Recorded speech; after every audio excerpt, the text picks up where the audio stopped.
Yes. I'm just glad to be away from fetch quests. Until it continues. Yes. But it's an MMORPG game, you're really surprised.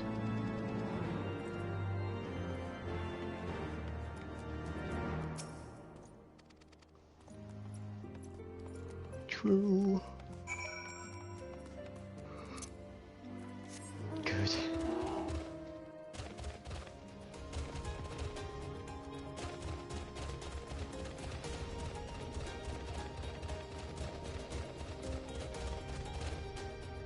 Makes sense.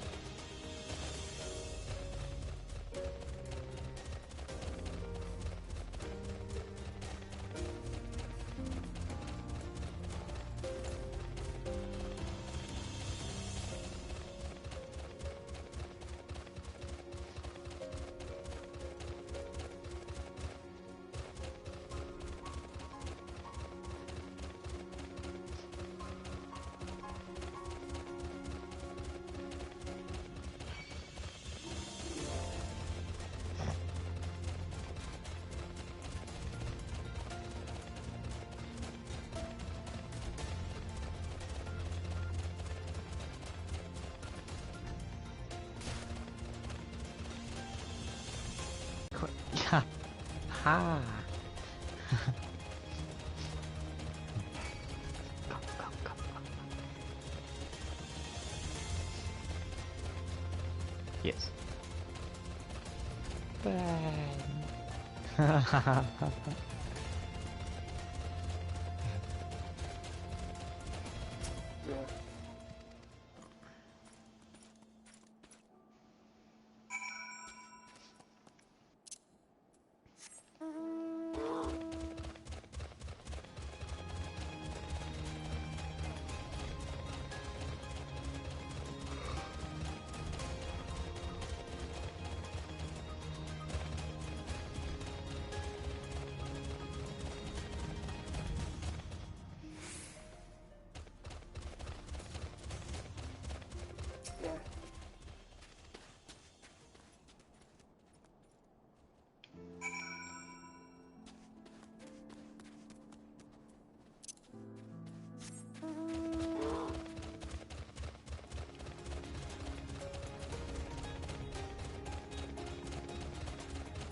Okay.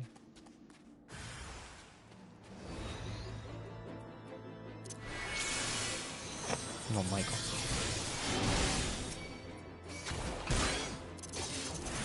He's not. Well, he is all well, but, you know.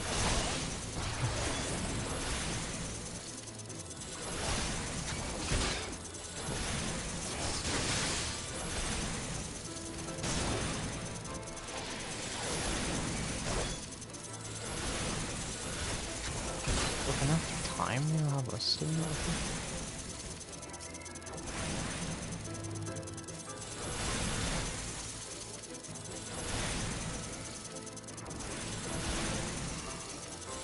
Really?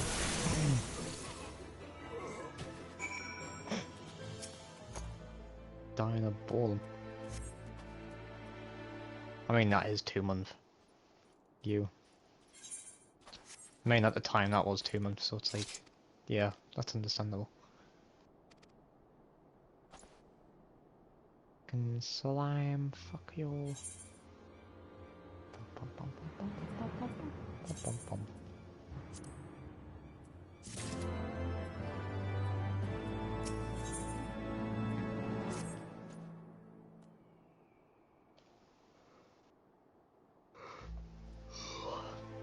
Have you on like 10 times under 20 minutes?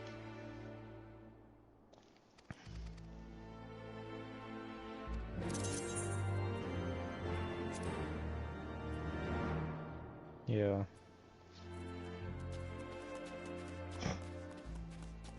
I've done it enough. It's pretty good.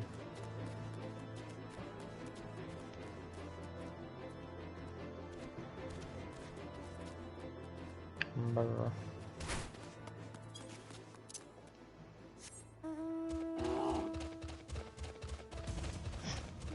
Ffxiv. Grinning squinting face.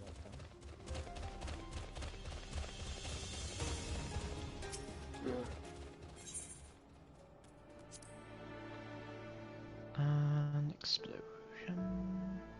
Boom. Low.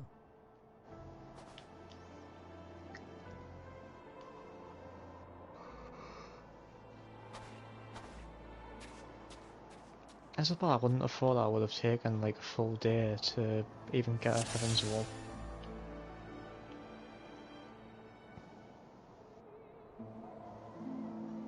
Yeah. I mean, I skipped loads of cutscenes as well, except the important ones.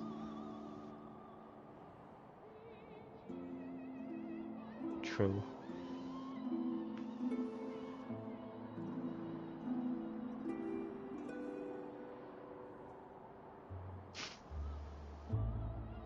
Fair enough. You already know how much I was invested in the Queen dying. I was like, whoa.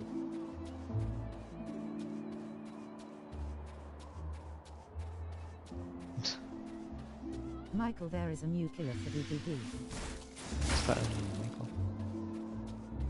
True. And then this Michael just skip another one.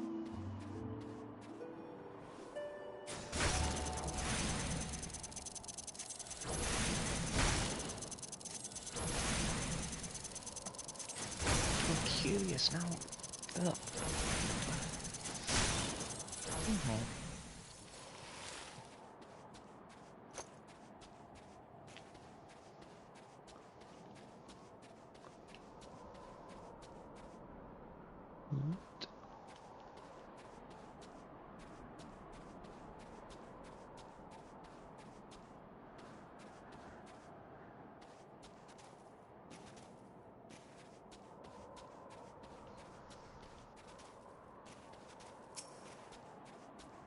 Yeah, he is so creepy.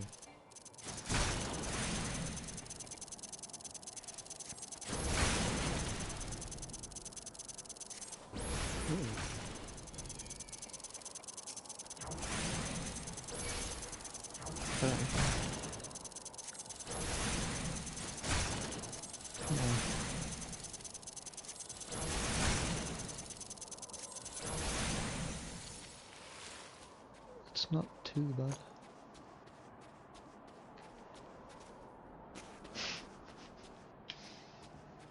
Good point.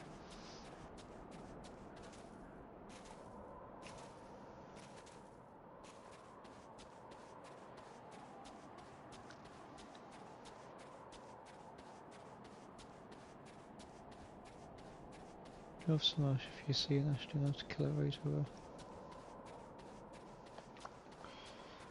Okay then.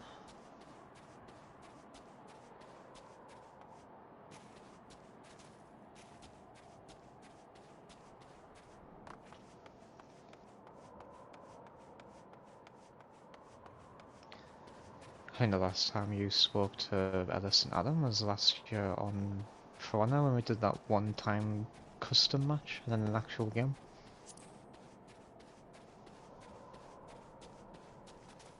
If you remember that, I think it was like... Oh, was it? No. I'm pretty sure it wasn't last year. There's a balance on of I think it's not even last year, it might have been 2019.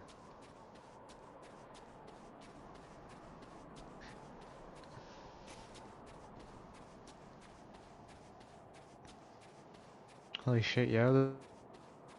have been late 2019 when you last spoke to Adam and Alice.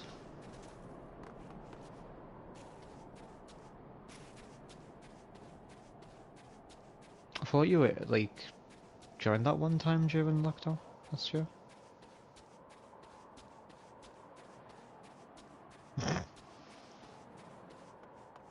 That is true.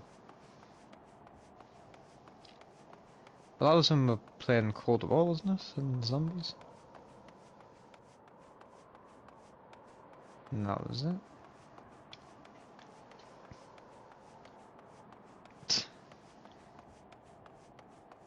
If I remember correctly, I think it was Connor that like left, and then everyone was like wondering when me and Connor were going to be back on with them, and then it just dipped.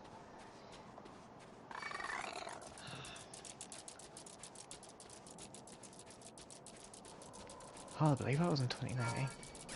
Oh.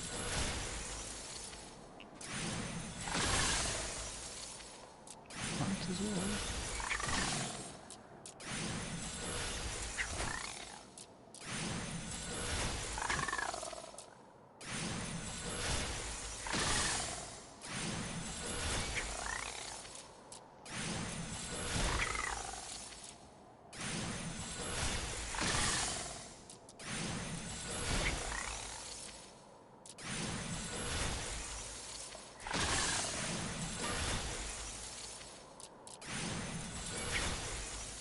Yeah. Don't want to have Michael and become 2 hours. Oh wait, you're not.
Forcibly, just yawn.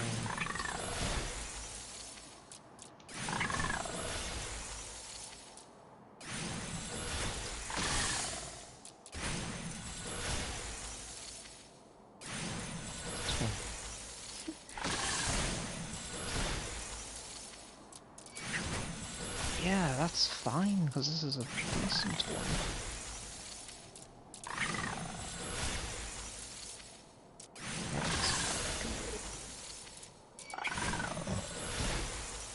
Oh yeah.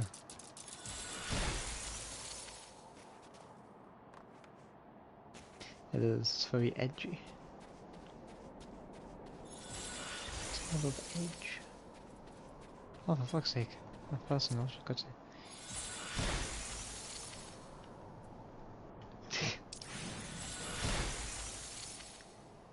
The very rare newcomers. Yeah.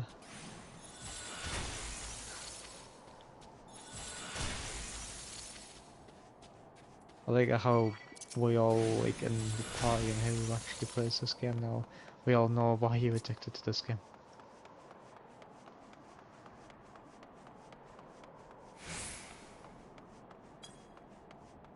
Kinda, yeah.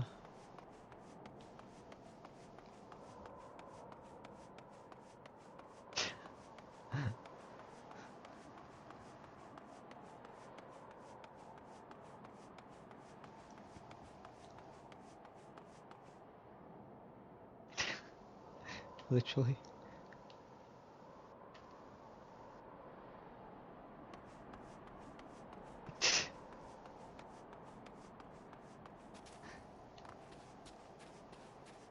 You? It's got nothing to do with the boob slider.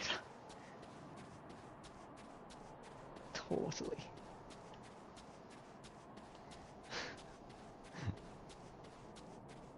Brr.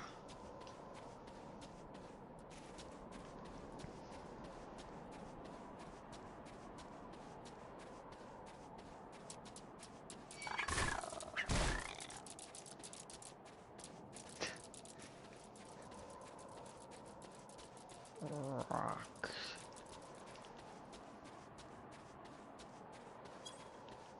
There you go. Rock. A rock and a hard place. It's Dwayne the Rock Johnson. Oh wow, yes.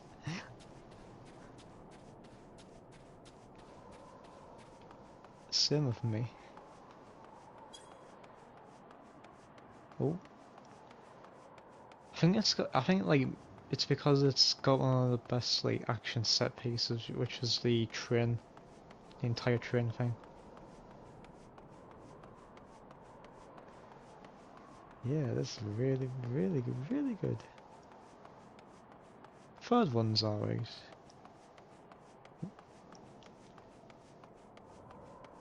I think the fourth one was too long.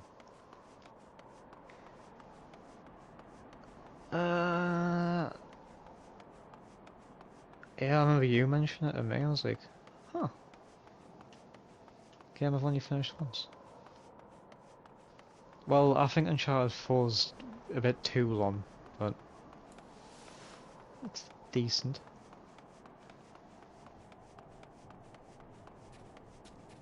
Saying that I did go more free one.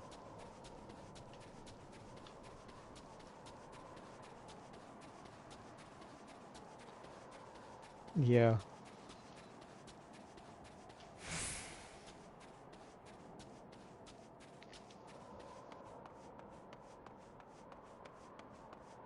I mean, that was done with a Lost Legacy game, which was okay, but it's alright. Oh.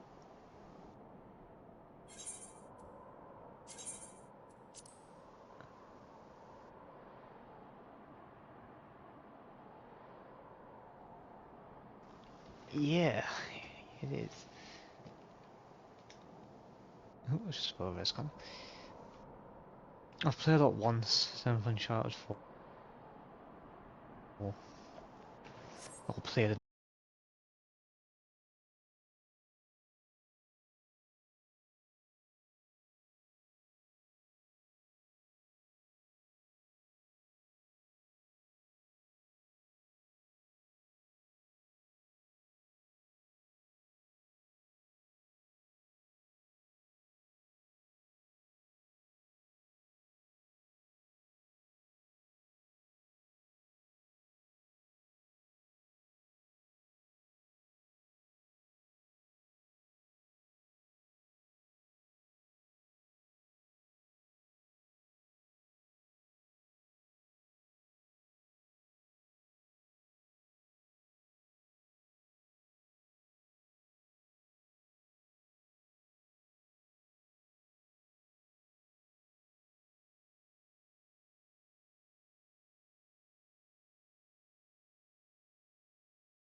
I used to fuck around with that. Slow motion and shit.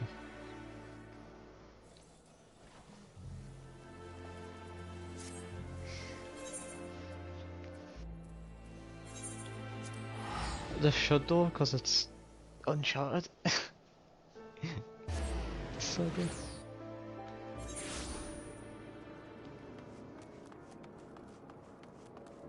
I mean, it would be very likely.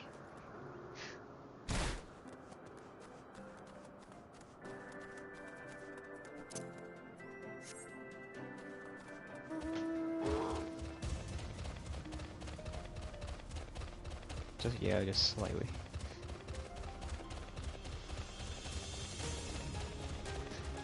It looks so good.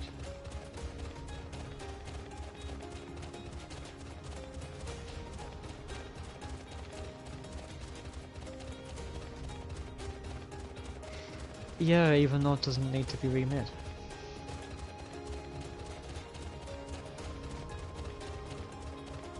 I mean, how are you going to make a masterpiece even more of a masterpiece? Part 2 needs to be changed, not the first game.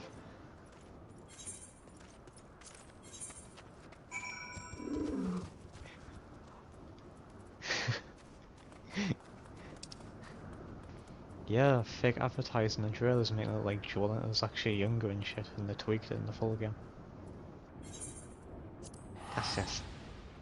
That's so fun.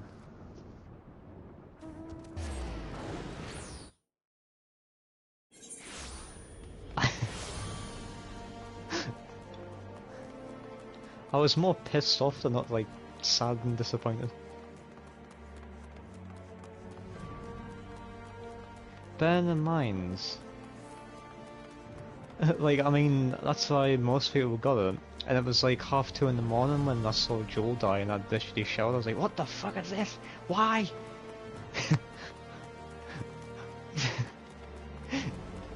Because, it was me and Connor playing at midnight.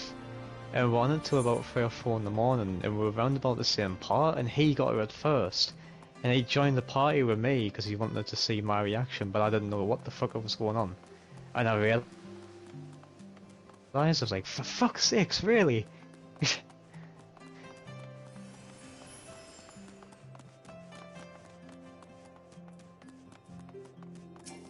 Yeah.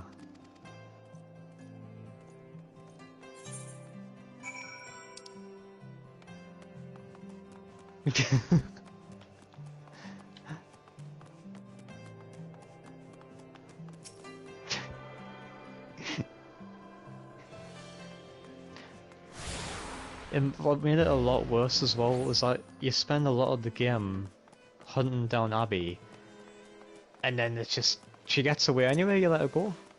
Yeah.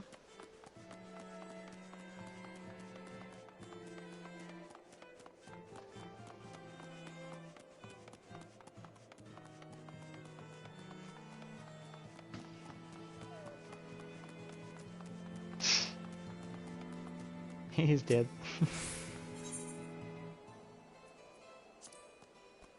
And look at all of the shit it caused with everyone.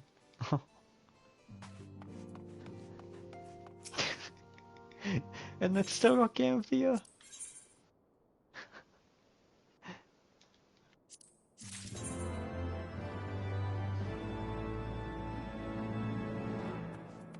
Yeah, that deserved Game of the Year more. Cinema of people that played that game. And that.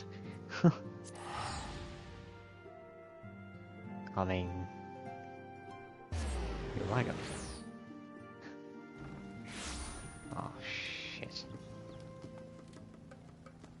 Good, because it's such a doing this.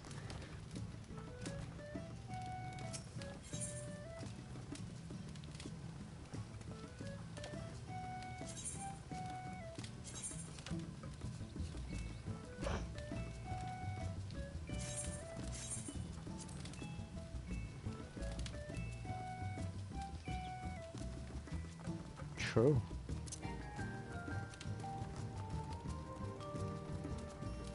I can't believe you sat through like a 2.5-hour video or whatever to get the collectibles. Actually watching the full video. Oh my god. Yes. In the first game on PS4, like the remaster, it's like, I think it's multiplayer trophies. I would have tapped the part 1, but it's the multiplayer focus. Yep, that puts me right off. Any game with multiplayer trophies is immediately off my family list. Unless it's a multiplayer game. Yeah. Actually, Single player game. I mean, do you remember the game Shadow Company? That one? I don't think you played it, no, but... Marshall played it and platinumed it. Do you know all I had to do? He There was spent that one 100 trophy I hours tried on to it. do. It was literally play 100 hours. Even Mike would say, as soon as I beat that trophy and played it for 100 hours, I stopped playing the game and deleted it. I haven't played it He since. turned it off and deleted it. I am not playing that game again. It was so bad, and I platinumed I it. want to go back to Bloodborne, but I'm back. I've got no reason. I would love to platinum Bloodborne, but I can't be arsed. I did Souls, so don't even start. I did friggin' Chalice Dungeon Solo. Do you have any idea how bad that was? I fucking hate the Chalice Dungeons, that game. It's boring. I'm glad that I found that you didn't have to do every one of them. Yeah. To get platinum, you don't have to do all of them, like. Yeah, Nope. but only a certain sequence that you have to do to unlock the battle. Literally. But the sequence doesn't all have to do wrong in the Chalice Dungeon. You have to do an average dollar on half health. So you have to do a bloodletting based on half health, which is Yeah. as you want to do. But I did it. Is it weird that I actually think Bloodborne is hard to do? No. Like Marshall said, it's been rumoured that there's another From Software game coming out. Yeah. I think Ffxiv was hard, but Ffxiv was hard because I always effed up the parry.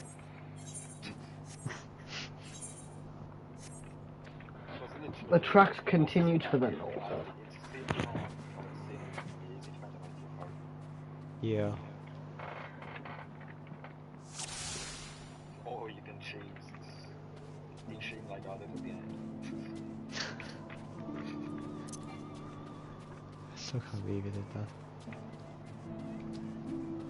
Did you kill the swords again, Ishin? No. You didn't kill him. I didn't get that far in the game yet. Why? You want to get them to L. Yeah. You know when I spent 2 hours straight doing it? That might be my favourite boss of the game. Oh no. I'm not even joking. I just found that boss really cool. He was like, It's hard, but it's one of them ones where it can be really easy as well once you get the pattern down. yeah. But yeah, I was on the It's phone like a before. Like I messaged Yeah. you.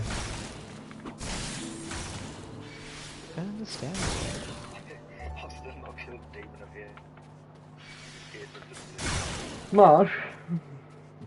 What? Oh no, you don't. Oh fuck. I was gonna say go on Owen's account and see if he's completed Sekiro yet. I have had. Oh, mate, I've had him off for nearly a year now. Yes. Yeah, well, I couldn't be asked to fight him, I just wanted to get the trophy, so rather than fight him, I did that shooting where you just make him walk off the edge. Oh. I can't believe that's a mechanic you can do. Just make him walk off. Oh, the person who, because it was Joanna that rang us, but she had one of my old mates around hers. Yeah. He was saying, oh, I've already pre-ordered Sekiro Director's Edition, well, Director's Cut. And then he's bought, well, yeah, Ghost of Tsushima. You were talking about Sekiro, you were talking about Sekiro, and that's what made us say that. He's bought Ghost of Tsushima Director's Cut for 70 quid. And he bought Scarlet Nexus just to tie him over. I'm like, yeah, I've already completed it. I don't think he's bought Endwalker. Actually, hold up. Has this person got the PS4 version of Ghost of Tsushima? I didn't ask that. He just said he bought. Because if they do, they've wasted money. They've wasted 70 quid. Because it's Do you know how Spider-Man got a remaster for PS5? If you owned it on PS4, all you had to do was pay like 20 quid, which I did because I love the game. I'm pretty sure Ghost of Tsushima's doing that. Yeah. Off for free, and this is like, okay, give us £20. I was like, okay, for Spider-Man. Ghost of Tsushima, 20 quid. If it's 20 quid for the upgrade, it makes sense because you're getting the DLC with it. So, you know, there's that. I have. I got the platinum for that. I haven't either. What? I don't know why, it's just the platinum from the first one just absolutely killed it. Marsh, I haven't played it either because I haven't bought it yet. I know you haven't played it, I mean, holy shit, yeah. I can't I know play you have it, it. but you haven't played it. It's just like I can't. Wait, play actually, it. I was about to deactivate my account on PlayStation. No, I don't think she would have. Because if she's Because got a new because I know what you were gonna. I I know what you were gonna say. I already knew what you were gonna say. Just like Me, Marshall, I'm you saying are yes, predictable. I would have played it, but it literally came out a few weeks after I platinum the first one, and I just couldn't be asked with another Spider-Man. Fair After enough. going around getting all of them crimes, I was just done. That was so boring, like repetitive, going for this crimes. It's just pure RNG on whether or not it wants to spawn the right one.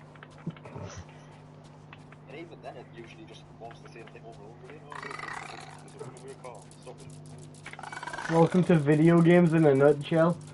It's basically RNG Central. Just added some variety.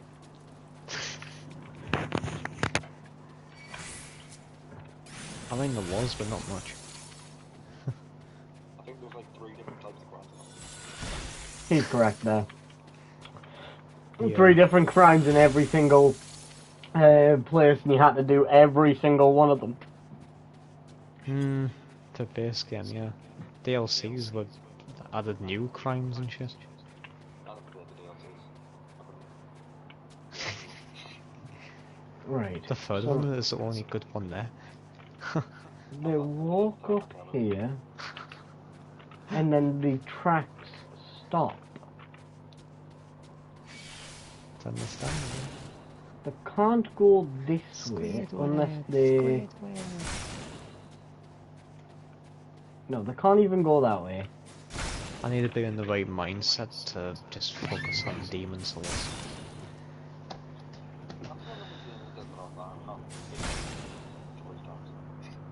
Yeah.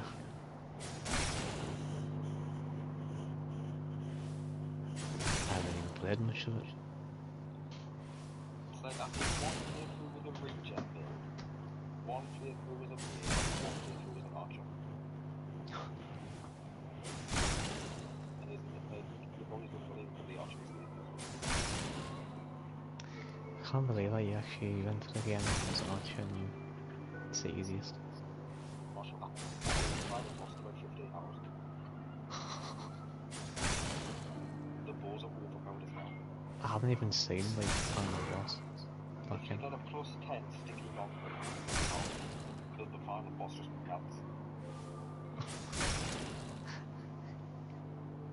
Holy shit. There's so many bosses in that game. What game? You know how you've got like normal bosses, you've got 1, 1, 1, 2, 1, 3, Yeah. So basically Mario style area. I'm sorry.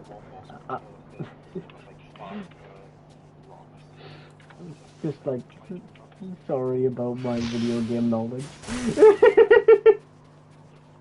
I mean, you should get demons. Souls and pretend it's Mario. Pretend it's Mario, It's jump about on 20 or so everyone's head. bosses. Yeah. You'll die, but... worth Of it. course I would die. You know, when we first spawn in, you basically get molested by the big fat boy. Yeah. I've killed him multiple times on that first level. And you got a trophy for that. So, You get like it's a... actually really easy to kill. Just so fast. I know it's a... I think it's a trophy and you get like a soul, which is one of the rare souls in the game. You literally just hug his ass and it's a win. Look at that ass. Not to mention the jiggle physics either. Oh god. What do you think? I have. Before you roped me, I was like, oh. Not the ass. That's why you're in the jiggle. It's too big. That's what she said. I'm such a bad joke.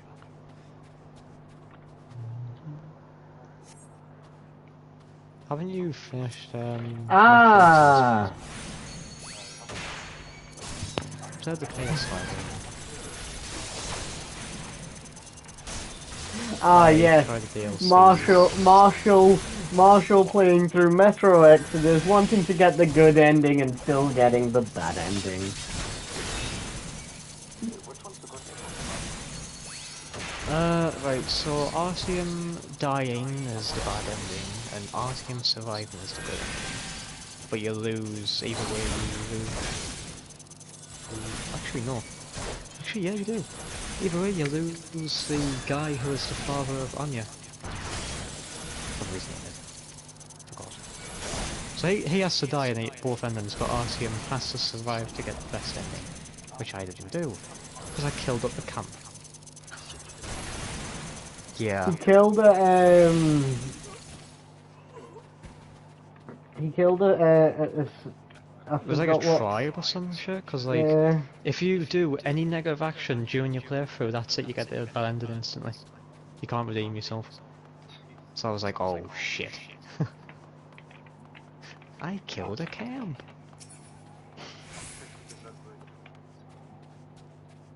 50%.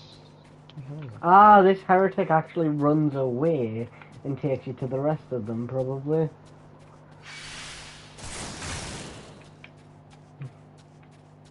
I'm assuming the bad ending is the eternal consistency of Anna by being the ultimate quest. Yes. That's why I've got the same command of the order. I got the good end. No. The one Marshall really wanted. Yep. Yes.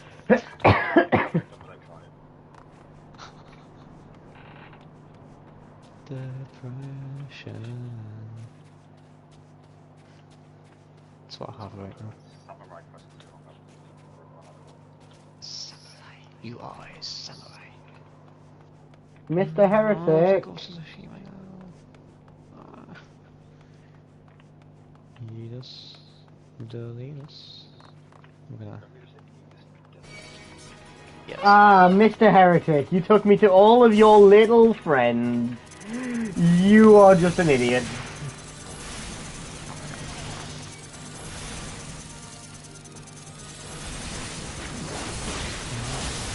There's one dead.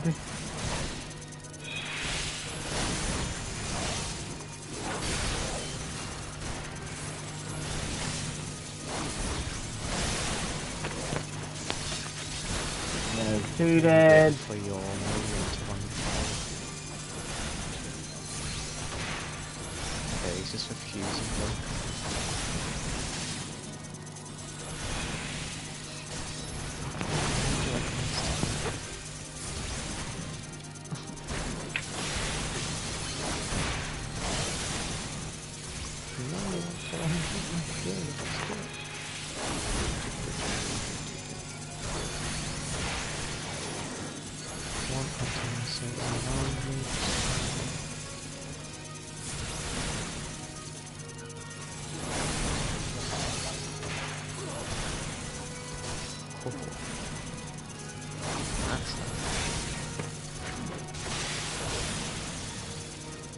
Destruction 100.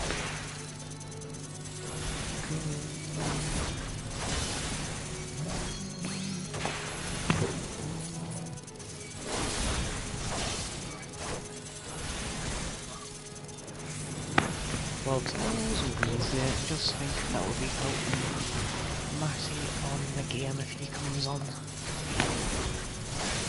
Yeah.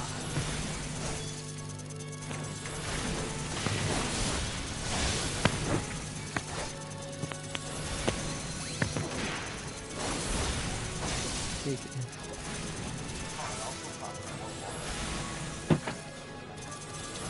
That wasn't it like rock salt? That was actually easy.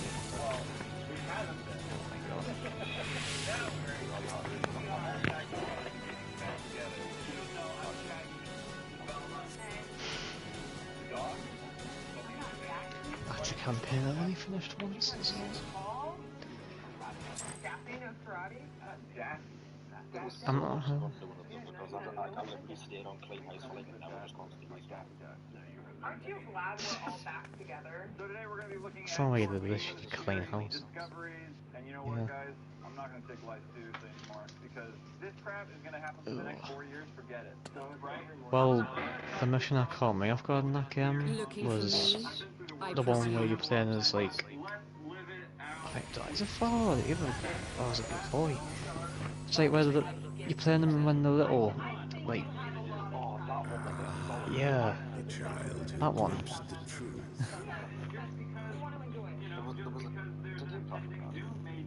No. I'm pretty sure one of the trophies was you had to kill all of them enemies with one shot. He cameth unto me, Fucking as didst thou. Alike I'll line them up and then yet publish set them. upon different paths.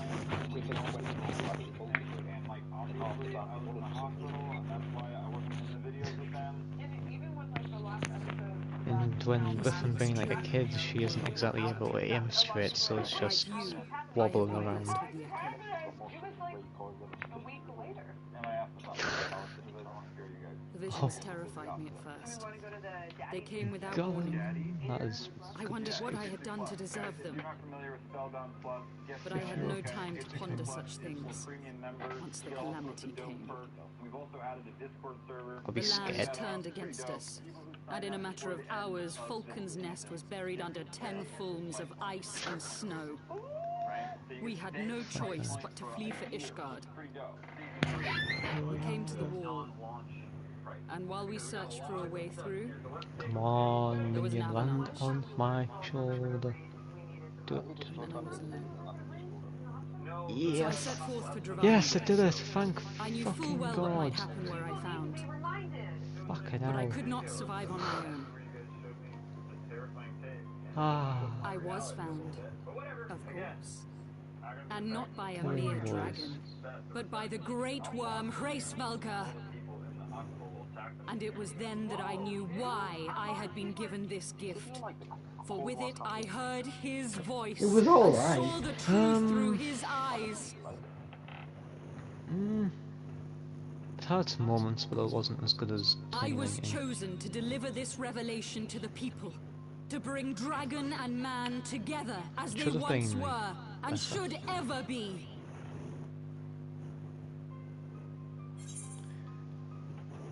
I was hoping that the ending was done better as well.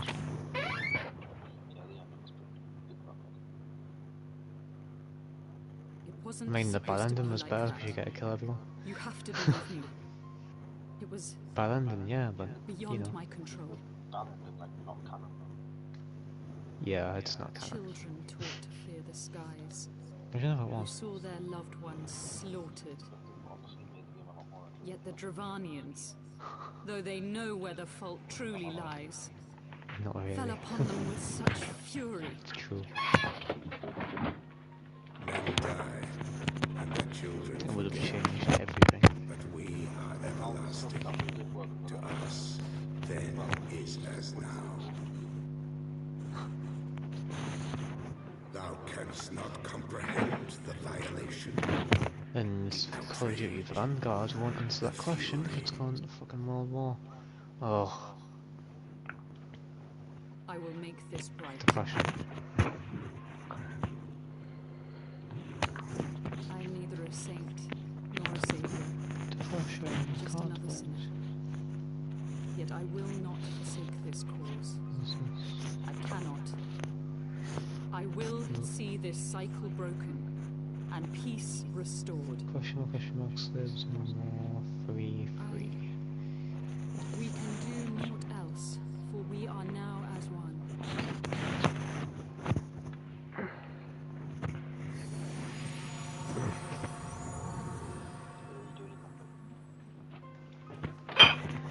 What duty were you doing?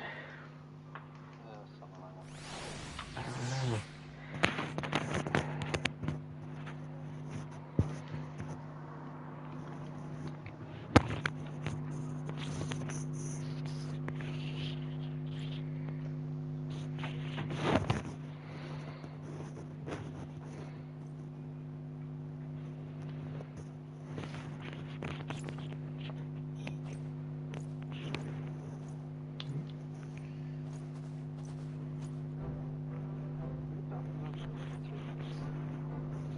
No, yeah.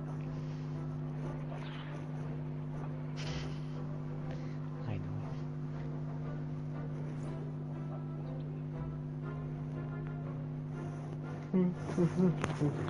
It's depressing. The one thing I've heard about is having to go through each of the 4 different stories and getting all of the collecting. Yeah.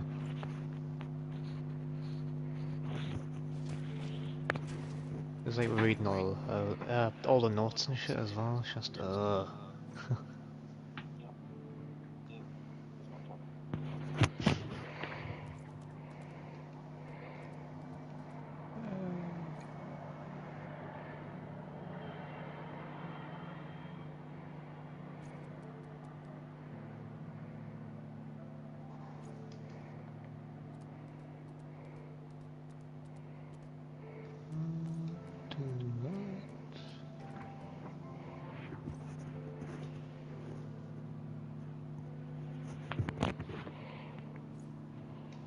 Can I take a screenshot of this person being in front of my well?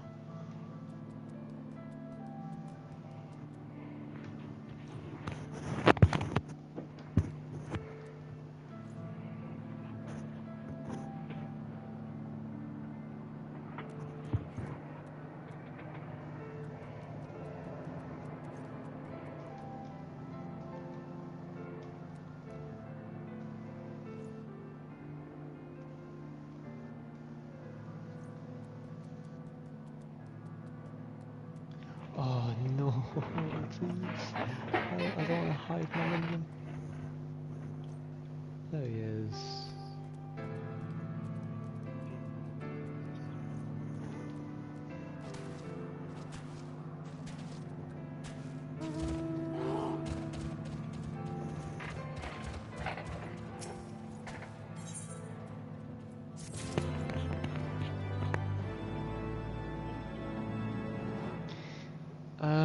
I'm doing this. I'll send it in the group chat. This is why I wanted the minion to land on my shoulder. Not yet. Do you know how you've left the party? I haven't even been sent any quests or anything yet.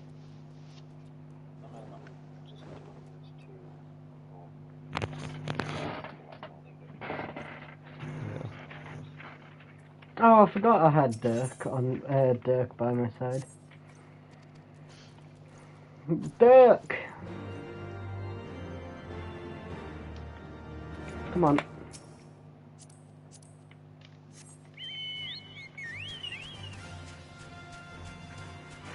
Right, question. Do I open alcohol?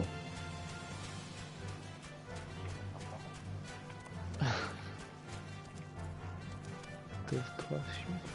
He always wants alcohol, so... Yeah, he did, didn't he? Yes, he did. Yeah, he did. Do I open alcohol? It's your choice as a human being, as an individual. And then I ask It's you a like- question, and you say it's my... I don't To know, answer. like, do you want to get drunk or do you not want to get drunk at like 4 minutes past 10 to be exact? Plus it depends on how much you drink to actually get drunk. Why is it Connor dead? Times 4 past 3. Literally just said 4 minutes past 4 exactly. Shut up. Ben is correct there. I was double checking the time. There you go. He's back online. He's probably had to restart his PlayStation. Maybe, but that was very odd. How he just did. Ominous? Very ominous indeed. Like, Marshall, say ominous. yeah, mum. Alexa, Ominous. say ominous. Ominous. Alexa, Wait. Simon says say ominous. Do you want to know why Connor's went off quickly? Why? Because it said Connor came back on, and then it went Becky came online, so he's going to be on her account doing missions here. That's fine. But will he join? Actually, I don't know what. If he doesn't join, I could do more requests. It's like I might start working on the animal one. Yeah. You can start on your anima weapon if you want to start on your anima weapon. Can we do our anima weapon yet? I don't think your character is one of the areas that you need to start this at the end or... And that's the DLC we're on now. How many... Right, Marshall said there was about 50, 60? 50, 60 quests. I've already done 1, 2, 3, 4, 5, 6, 7, 8, 9, 10, 13, 14, 15, 16. I've done 16. That means counting. Okay, Google. How many quests are in the Shadowbringers DLC on... Nope. That's the last DLC. Don't make that mistake. How many...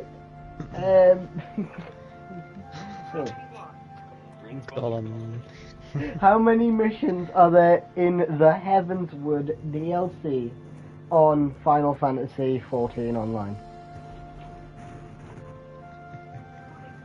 Be greater than FFXIV less than, be greater than wiki. Heavenswood main scenario quest. Heavenswood main scenario quest consists of all main scenario quests released in patch 3.0 as part of the Heavenswood expansion. That's Yeah, main every quest. That's main quest. 93 main. You're really thinking about getting an expansion with about 40 quests. Totally. This is not Destiny 2 we're talking about. I'd hate that with Destiny though, like DLCs like 30 quid, 50 quid for that. And then they're only about 2 hours long. Yes, I'm going to buy the next one. Ah, I just want them to do it right. you think they'll do it right? Because They were hiring more people to work on the game. What have they done right since bringing out Destiny 2? oh wow, come on. Am I lying? No, Yeah, it's really. what have they? No.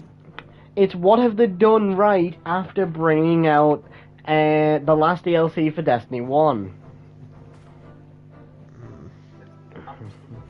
Everyone would have been perfectly fine just people doing Destiny 1. Although that is partly Activision's fault. Yeah, it was Activision's fault most. It was more Activision's fault than Bungie's. But it's the fact that now that Activision did that, it's pretty much just ruined what Bungie were going to do. Because Bungie was just gonna update the first game, like they're doing now with the second hero game. returns. I cannot thank you I enough can't, for saving because young yes, they're gonna Manolaine's update life. the Aye, he second told game me now for years to come, but I I've want them to also do it received right. letters from both House Samael and Durandare praising your conduct and that of House Fortont. You've won us much honor, my friend.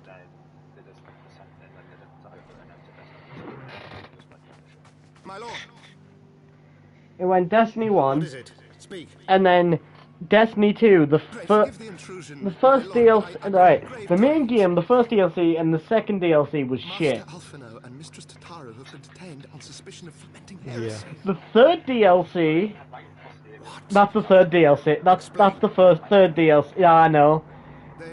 They were observed That's the entering third the tavern DLC. in the lower levels on some half-dozen occasions. There, it is Which claimed is- they made a number of inquiries. Inquiries which brought them into contact with certain... I think they are going to kill off Zavala and Ikora in the next two DLCs. Sir Grido, my lord. I think the next one to go is Ikora, and then the last one to go will be Zavala. Exceedingly accomplished brute, but a brute nonetheless.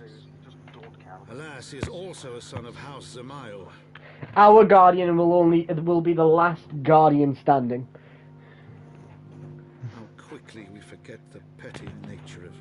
I don't think anyone liked that. I'd wager your friends are Oh, no. pawns in another of my countrymen's games. And technically, Such we, is the way of things if you between read the in, houses. if you read in lore, we know who technically killed Kid. It wasn't because that bullet that killed Kid's ghost couldn't have been made without someone making it. And we actually know who made the bullet to shoot Kid's ghost. The Drifter.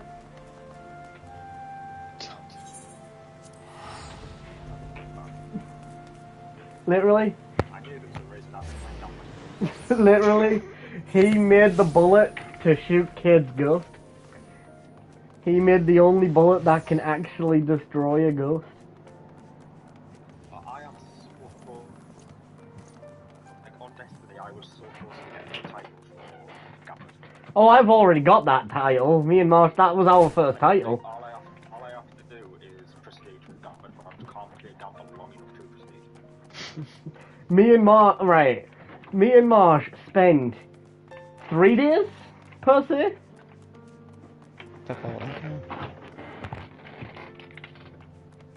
Leveling up Gambit. Like that's the only one I need, Gambit, but I don't like it. So I just can't do it. No one does. No one likes Gambit. Like when it first came out, Oh, you haven't seen Gambit now then.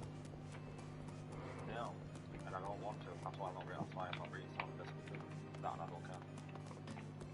I'll reinstall D2 when the DLC comes out.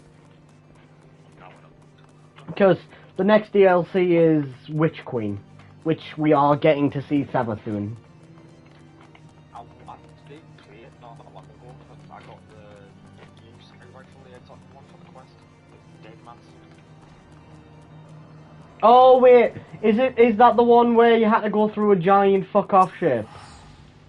Yes. Yeah. Got this guy. You soloed it. Fucking hell. I wasn't playing with anyone at the time. That's what I gotta play with. Could have invited me and Marsh. Honestly, it was not that hard. I know, it's not that hard, but All you have to do for the final boss is just jump side to side. It's like jump down one. Shoot him a bit, jump back up, one to the other side, and just keep repeating. True. that's just Destiny 2 right now. Penny!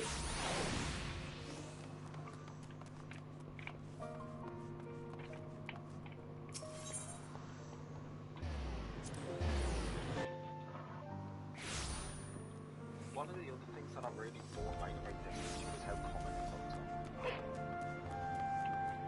Yeah. They've changed that now. They just don't feel things on it. That's the about the time that got it on it. Well, aye. Been there for a change. They literally changed that with Beyond Light. I also hate how they make like the pinnacle weapons shit. They don't do pinnacle weapons anymore. Yeah, I literally spent a week grinding cops to get bloody recluse, and then they had a cheap shit, right? Oh yeah, when everyone when everyone got recluse when it was good, and then they were like, "Yep, debuff to fuck." It's like I literally got recluse in mountaintop when it was like hard to get, when you didn't, when you still lost one for losing a match in copy. Same with me. And then they just went and said, "Ha ha, you shouldn't have, because they were nerfing it." Yep. It was about that time I stopped playing Destiny. I was like, yeah, I think we all got our mountain. Well, we didn't get mountaintop. You were the only one that got mountaintop. We all got recluse. We all got recluse in the same time, but we didn't get mountaintop at the same time. yeah, I got recluse in mountaintop. Like, I was so happy when I got it, and then like a few weeks later, they were We like, are gathered here today under the watchful gaze of the Fury to ascertain the guilt of 2 souls in a trial by combat. Petitioners, step forward. So disappointing.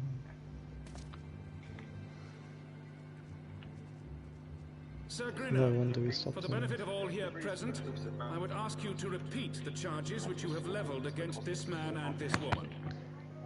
True. I, Sir Grino de Zemile, brother of the Heavens Ward, did bear witness to these 2 foreigners consorting with heretics.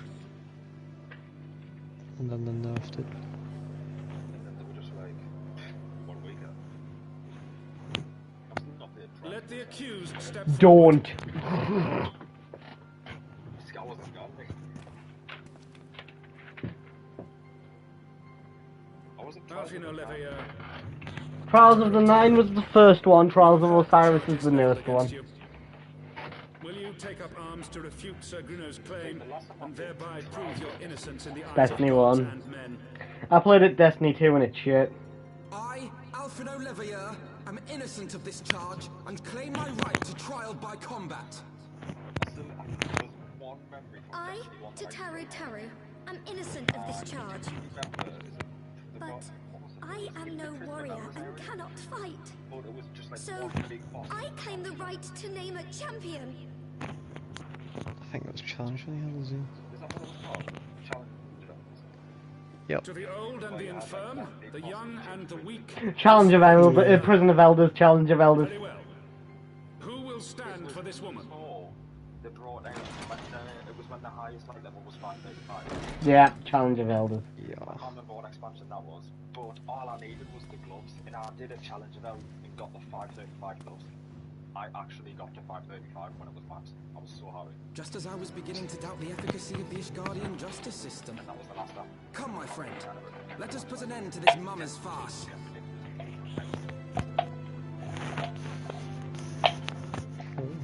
I just can't wait until the end of this DLC cycle. No, it's got one other DLC.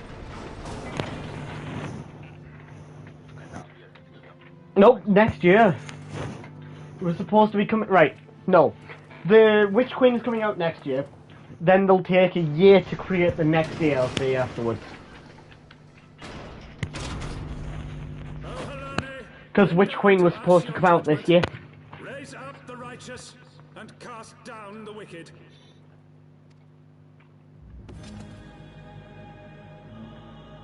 What's his? What does he use? What's his name? I'm gonna read his name out in a second.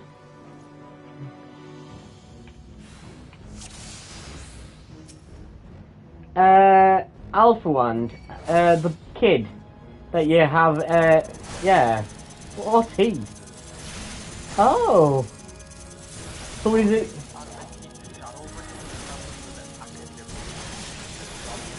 have my pride.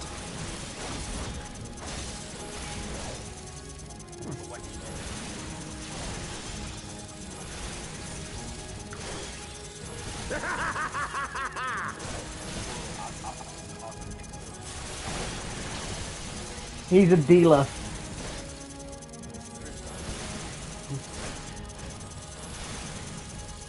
Leo, Alpha Man is in trouble. His health is still full. Literally.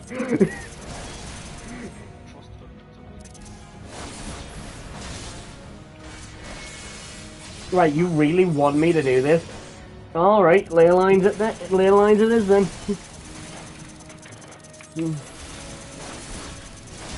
1 second casts for everything.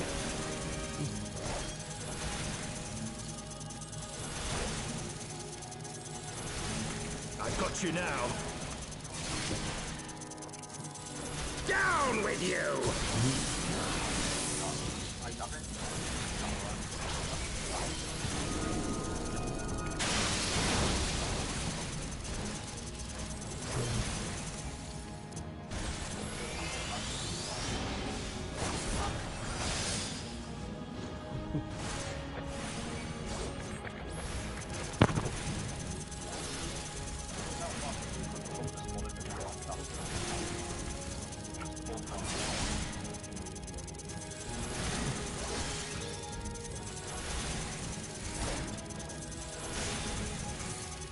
Hells take you!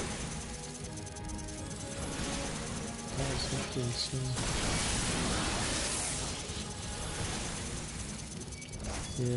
And I see as soon as like if I actually decide. Marsh, I'm gonna play I'm gonna play 4 on her. Oh, am I? Now I'm ganking someone with another person. No, no. I'm not, I didn't mean actually, literally, look, I'm gonna put share screen on. I'm gonna put share screen. I'll turn share screen on. I was so confused, I was like, what? Yeah. Hey look, I'm ganking people.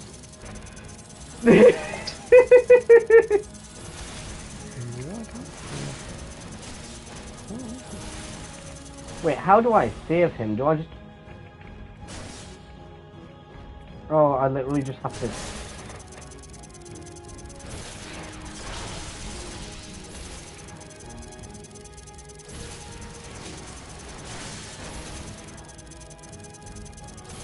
How do I save Alpha Man?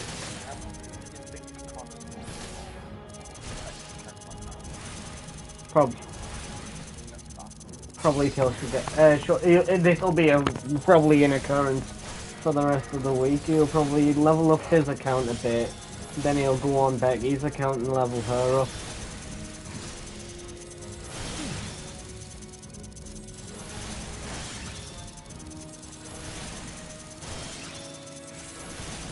Well, I'm actually on the field from that because I was just so abrupt. Fuck! Yeah.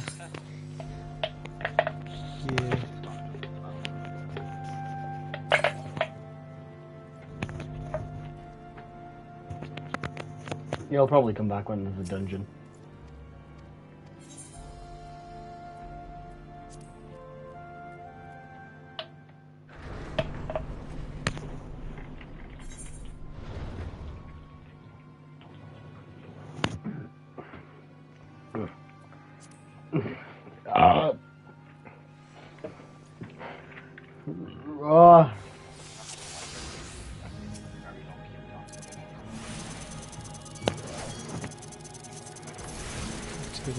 You're used to playing your healer.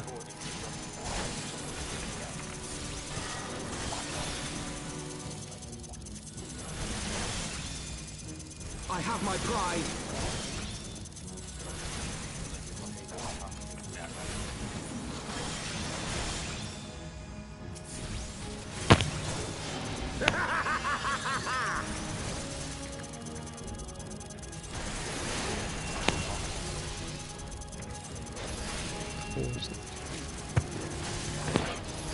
What?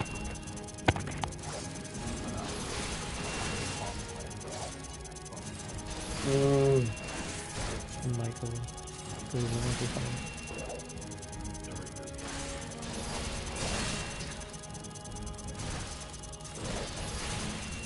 I've got you now.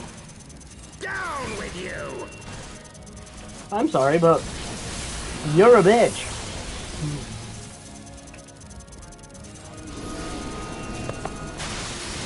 That's how I get him out of here. Got ya.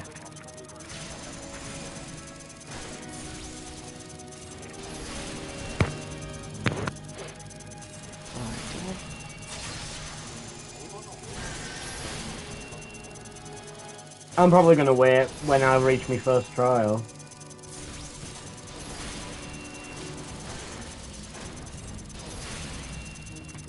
I'll probably level up me gun, me other person that I forgot the name of already.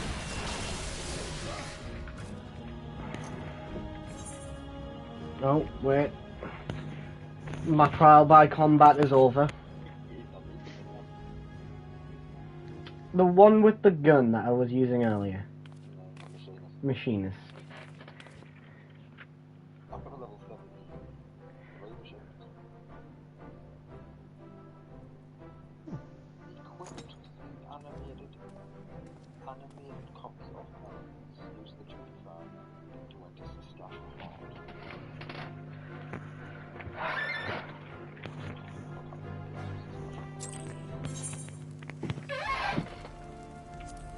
Yeah. Level 33 machinist.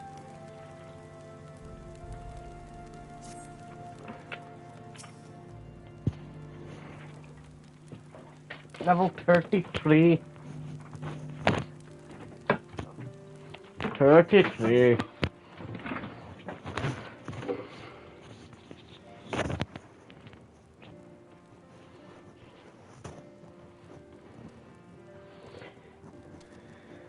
With that, you may summon a black chocobo.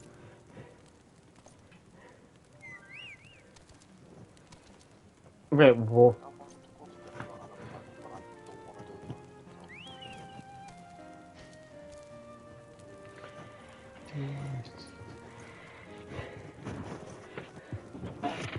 Didn't Connor get a black chocobo and I've just got a one off? Oh no, I didn't get one off of this mission. No, I did.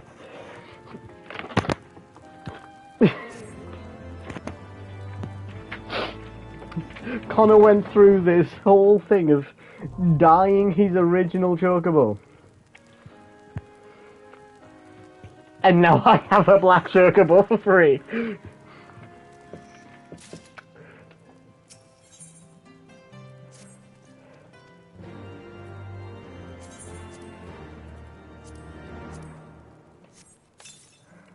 You can now summon a black chocobo mount. Who wants to unlock the stash of cards when you come with it? I'll unlock the Sasha Hard. How do you unlock the Sasha Hard? Ah, le Google!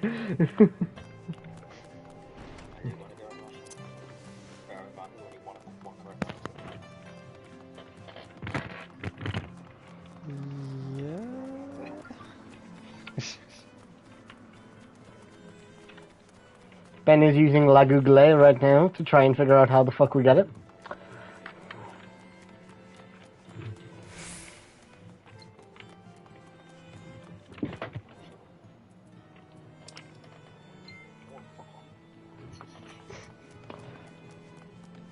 Who's messaging? Because I've had the internet turned off, so it's all the friggin' messages off the chat. Right, apparently you go in Mordona. 2 seconds then.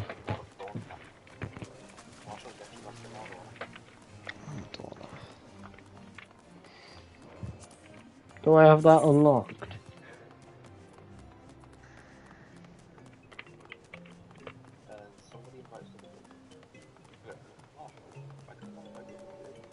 Mordana. I'll leave this group and then just invite us to another. Yeah. I'm just speaking with this dude in here first.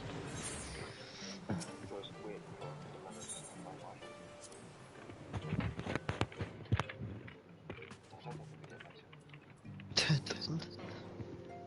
Try it nice and slow. Mordana. Try and doing it from in-game. Because I'm in front of you. Oh.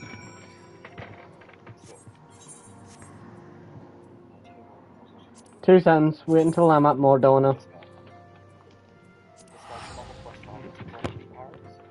2 minutes. It's definitely right. Yes, he does. Cards and slaking of the whole. That's it.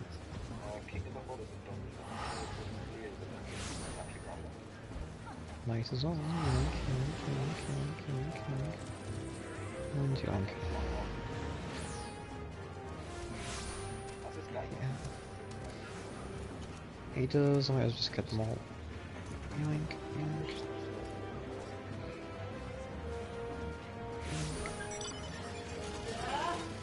Yoink.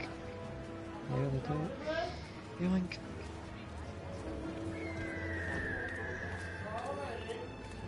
So 2 more. Yoink.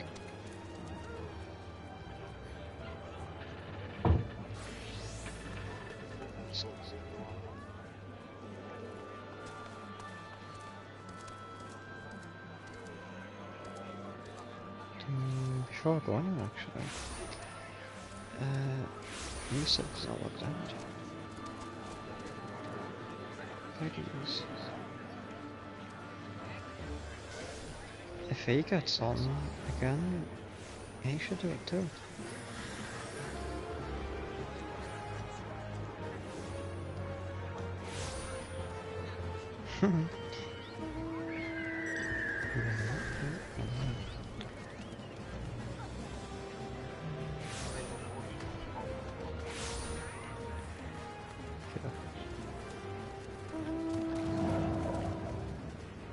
So all those beings what? Devil? Oh.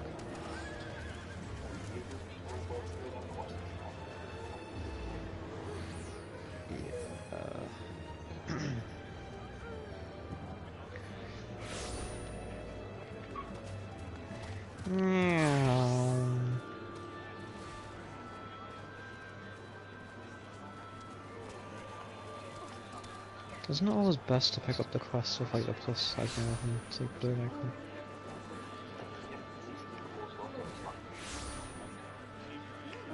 Nice. Where's Colin? No idea.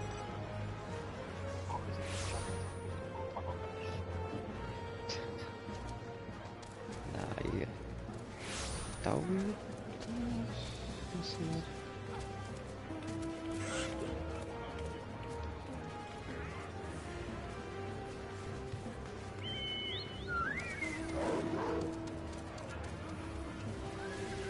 I'll let him make the screen off because there's nothing going on. And his gameplay is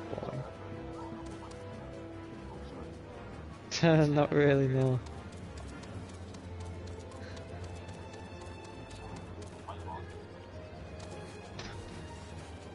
Copy.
that.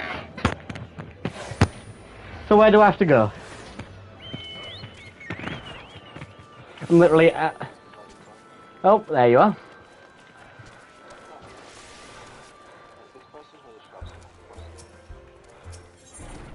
Maniac Manor. Oh wait, this one's for keeping it safe. And then for keeping it safe, this dungeon requirement Panda Keep.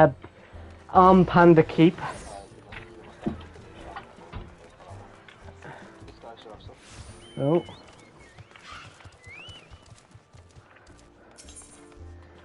Kurds and Slayer.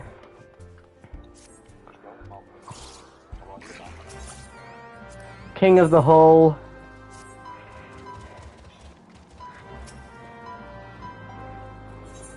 It's definitely pirates.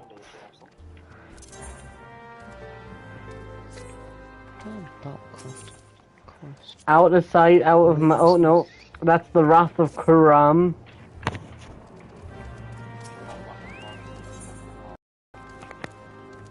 Out of sight, out of mind. Is there anyone else you need me to talk to?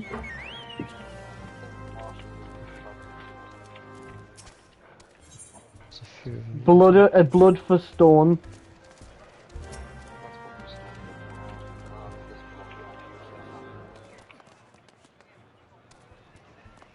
Oh, yep, that dude there.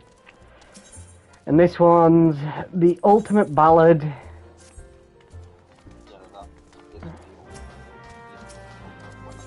And... oh, that's simply Die for Die.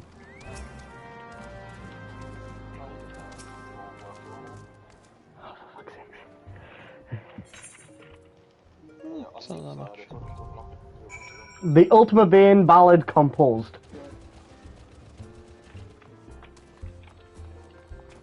I remember Copperbell Mines, but it's the hard version. Cool. I can't fly anymore, so... oh no, I can. Ah. Flying around at the speed of sound. Gonna get lost. Yeah, 10 ties again. Oh, you're with me now, hello.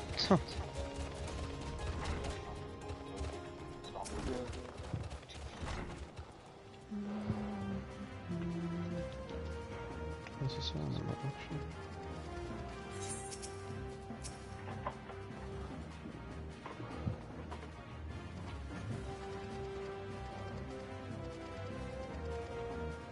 It's gonna be upstairs. That's the Die for Die one. Use the Duty Finder to confront the ultimate weapon. That's the Ultimate Ballad. Let's go to Corytheus. Camp Dragonhead. It's like it.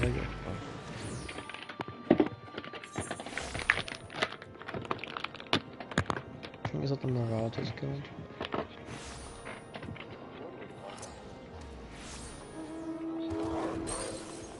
That's a different one.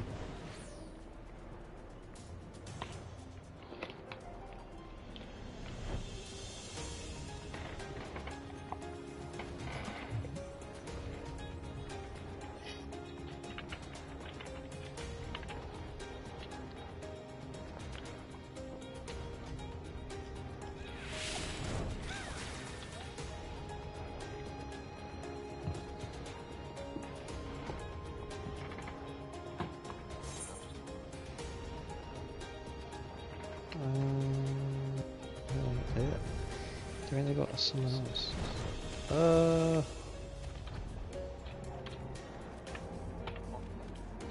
Now I've got to go to that other port. Eelport. Same thing.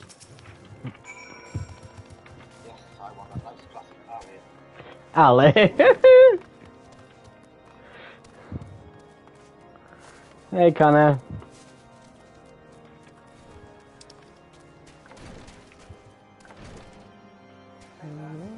Hello.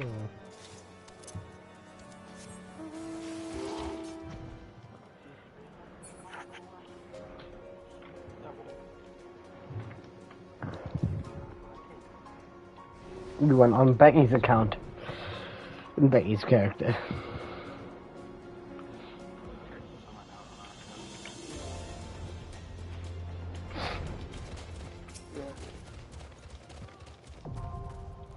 The Stone Vigil hard.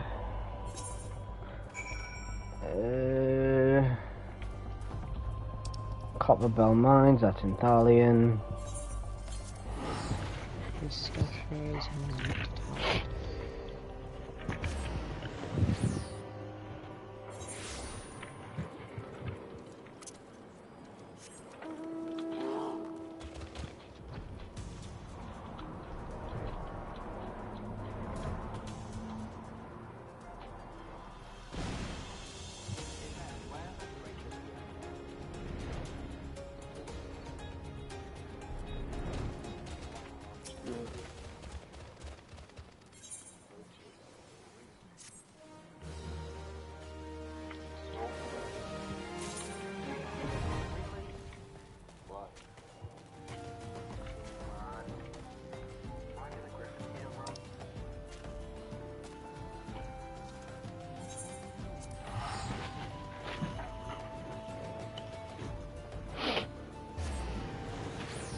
I'm sleeping in the middle of a summer afternoon.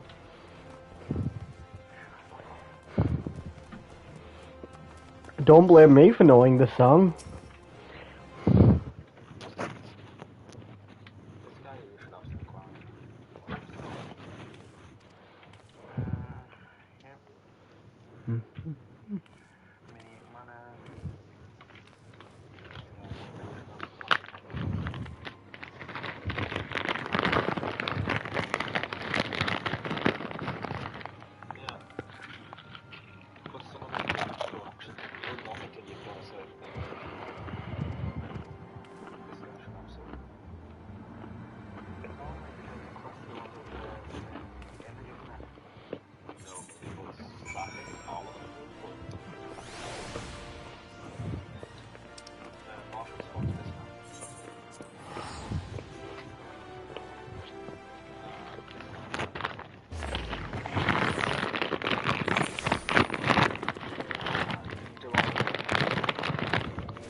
Yeah. I haven't done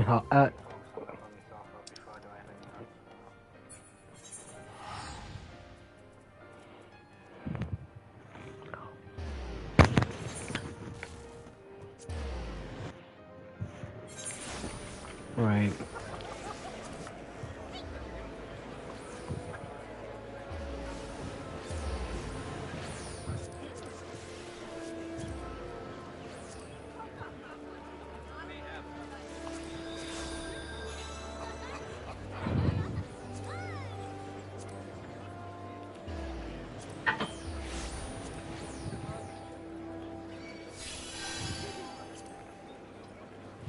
Right.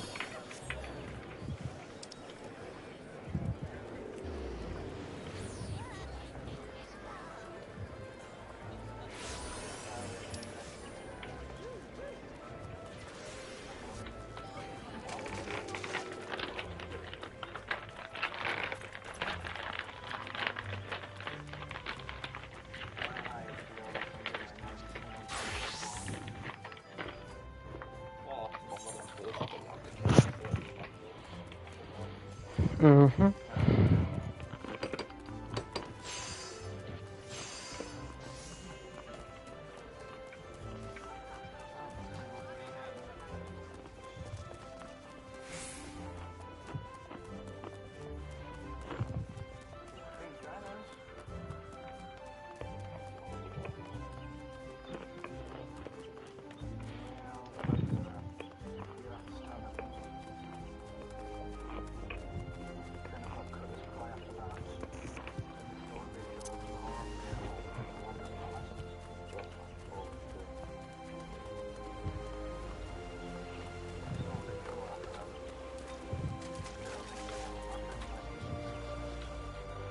I have the stone. Well, actually, if you unlock Samaya Darkhold, that's good though.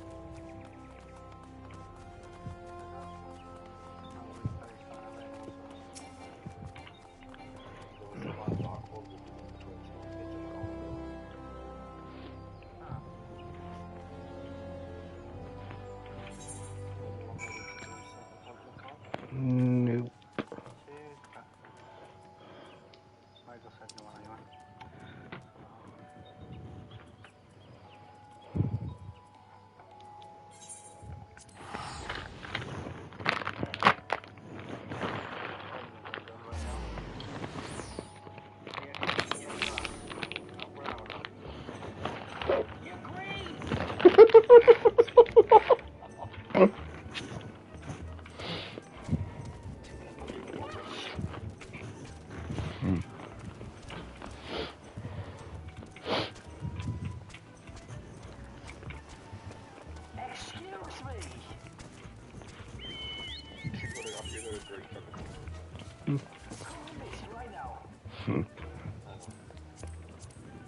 I'm teleporting now.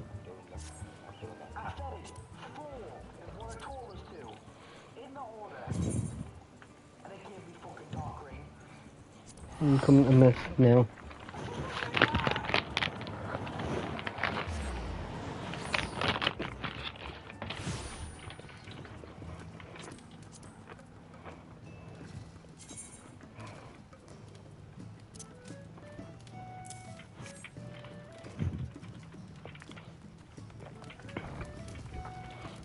Right, I'm in mist.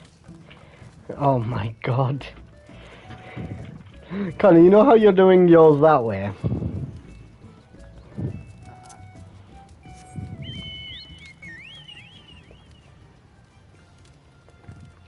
I got this off a...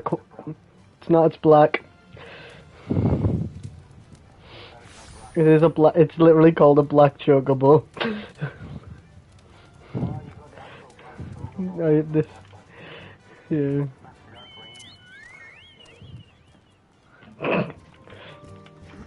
Ah, the fire chocobo.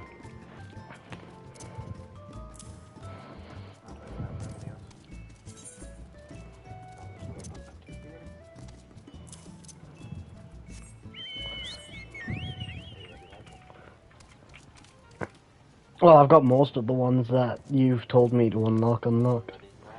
All is ready.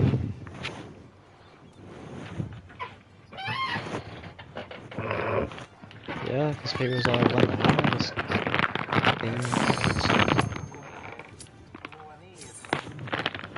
Tom, oh, I'm what you wrote before.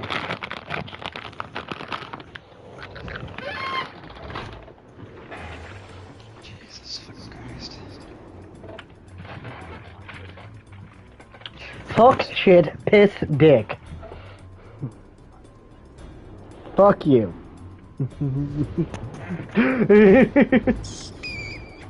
whenever anyone Just to annoy each other.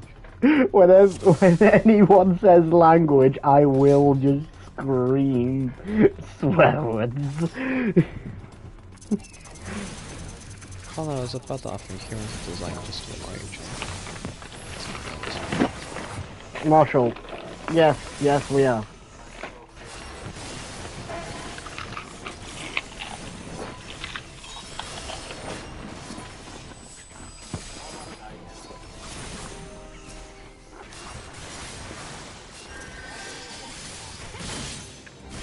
Nope, because it doesn't look on you.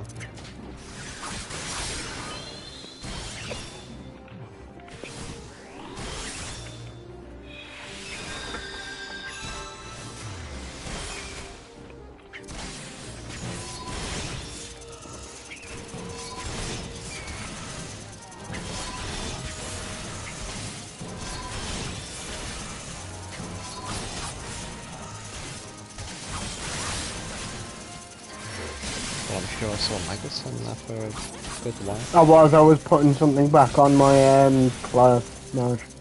There's your answer. Well, there's your reason.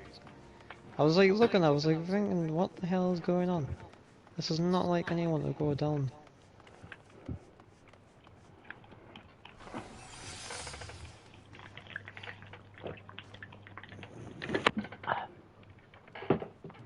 Oh, is this not actually get me in?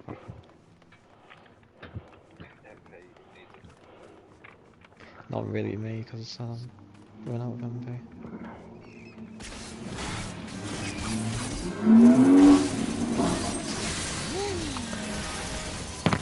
Literally, just idiots going down my front street at like speeds that they shouldn't.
remember this guy summons bees.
Why? I am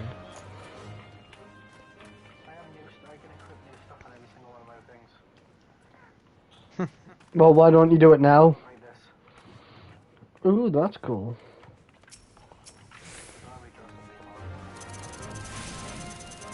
Then just glamour your dress. Well, yeah, after that, you know what I meant.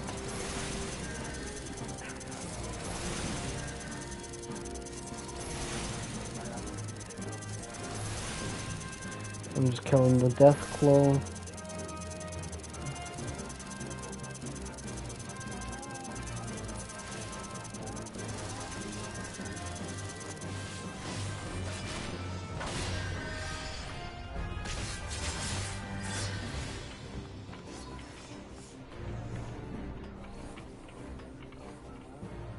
We need a dude over here, one dude over there.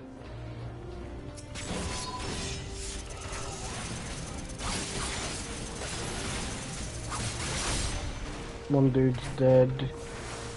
And now we run across.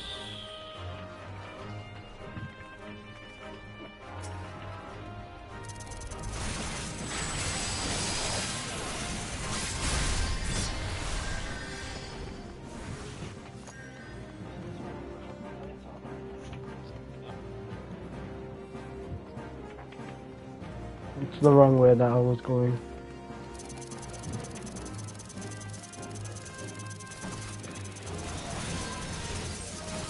Ah, so I was going the right way if I was going just straight forward.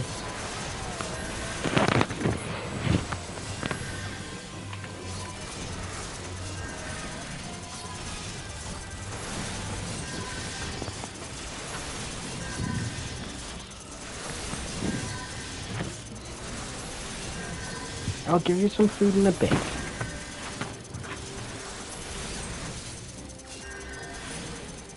Talking to me, cat.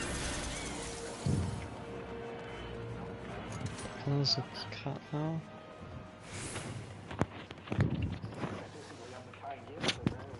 I'm physically a cat in game. Is it both cat? Shut the fuck up.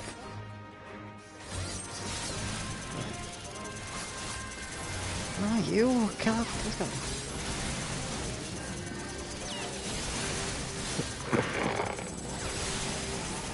Now you're doing a great job healing.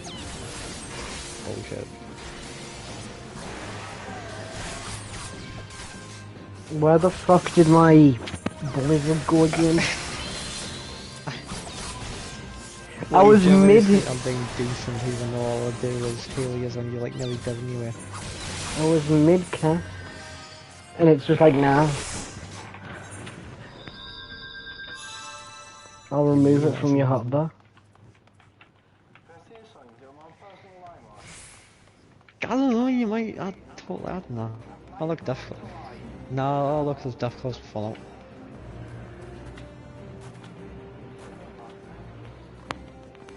I'm gonna say it again. You like head though? Cause you're gay. You're gay. Nah, you're gay, gonna accept it. The head's coming for you. Cause you're gay. Ah. Fuck you.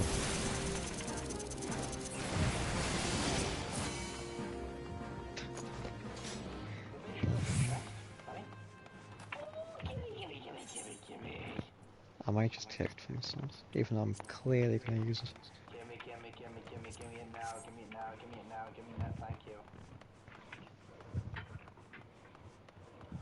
Might be just my stomach though. Plus 7.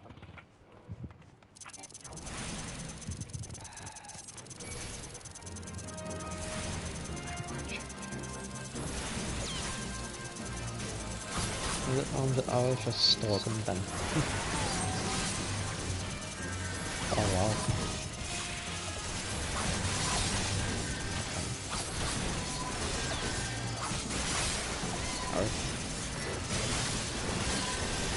Why was it was like I appreciate that.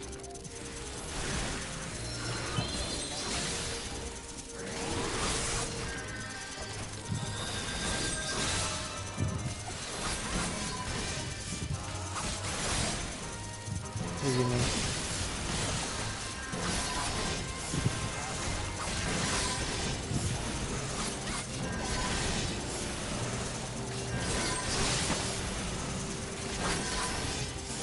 I can do it. Oh yeah, you can. I always just went back to the person in with a mouse, but I didn't. You can just use all the Fs. The function keys. That no one uses because none of them are useful.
super sketched out by the hospital we went to, and like, I'm sure we'll see more theories, but I saw a lot of people going like, this guy's in the chairs, the phantom.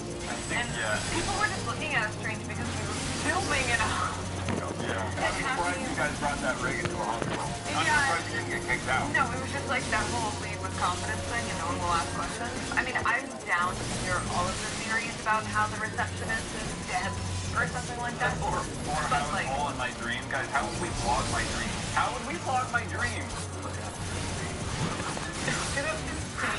This guy's my tech guy. My daughter and I just rewatched yesterday's episode. And in keeping with the series, some sort of dream of Flynn is us, and it's from our point of view, maybe gave an antidote to Matt, or the antidote did nothing. Okay, how can it be in my dream? I can't set the camera in my head. It's just, I don't have that tech. Wish I did. Actually, I don't. Who cares? So, there are so many odd things about this video, but I just did. The clock per second is 7 hours long. Massive.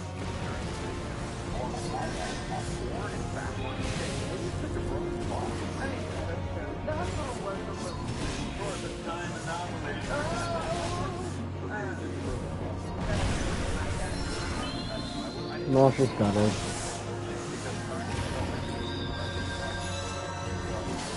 Oh, no. Marshal's got me. Wait, have I not got my hood? Why don't I have my hood up?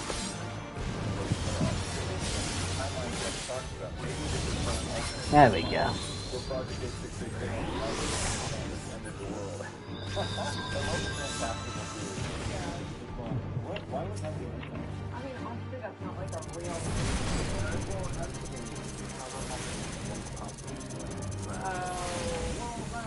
Oh yeah, sure. Radiation levels rising. And then you get in there like, and this is what we suspect might happen in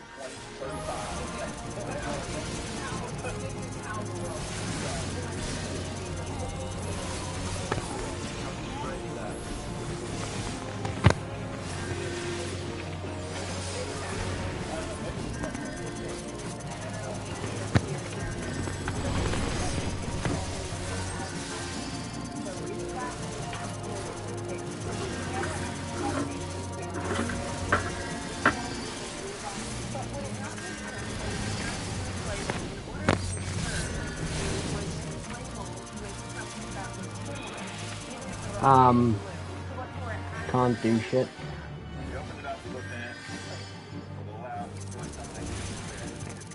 There we go.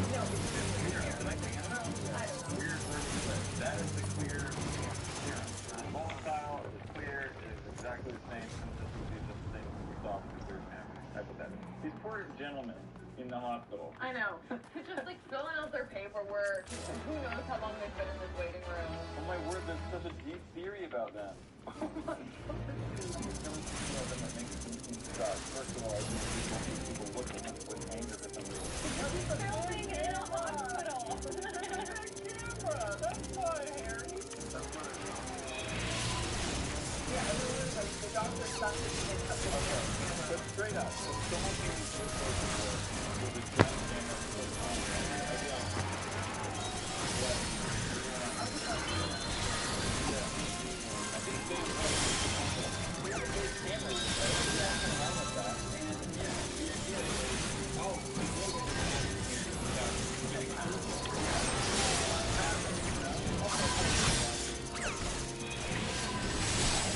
I'll just undone my silence.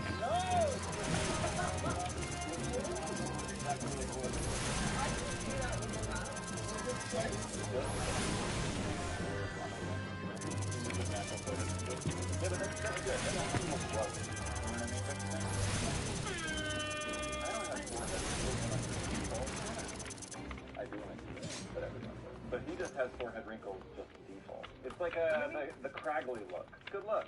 You're welcome. Thank you. Probably from an old video, so this might be nothing, but have they checked other roofs of the bases? I was scrolling back through some of the older videos, and there's one labeled "We found someone on the roof." They are on Orange Base, and Matt doesn't know who they are. That's an old video, yeah. Oh, like, how old? Could be maintenance, could be not. I don't like going on the roof. I'll just do it. Do you like going up there? It is very scary. Honestly, the ladder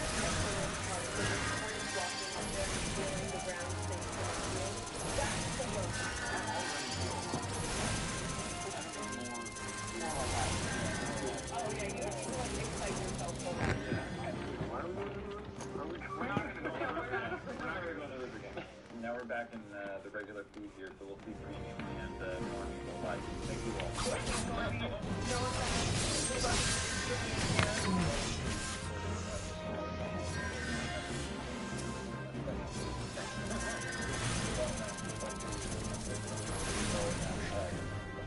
Okay, so maybe that one, this is a little strange. Page 6, 2021. The case date is 8603. The date when we saw the case Was August 6th? was literally exactly 18 years later.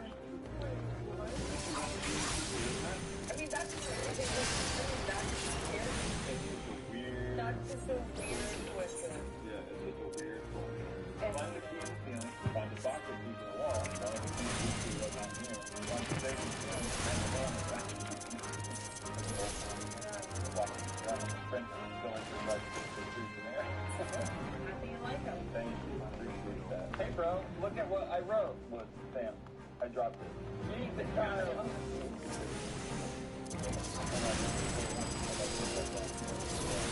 Talking about the father? Yeah, we can end it.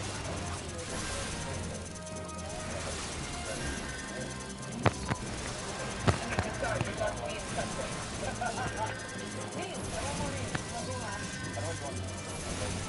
Okay, here you go. You go to the left, stories. You go to the story, you want to go to cover, right? And then on the left again, we'll start from the left.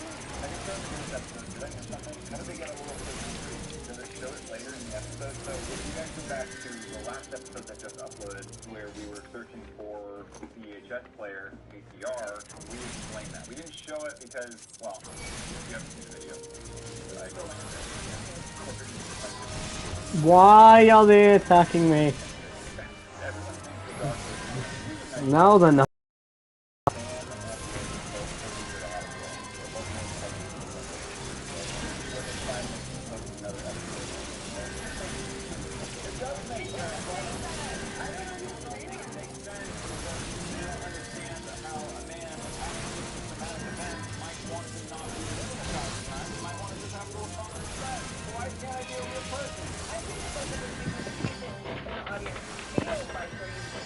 Every single thing we do, but in the past, we don't always show all of our transitions from place to place. I don't have to. Us, like, driving in and walking into one building and out of another, you know what I mean? There's a lot of stuff you haven't seen about previous videos. This one, I just think they really wanted to be able to track, even though it's not letting happen. What she said.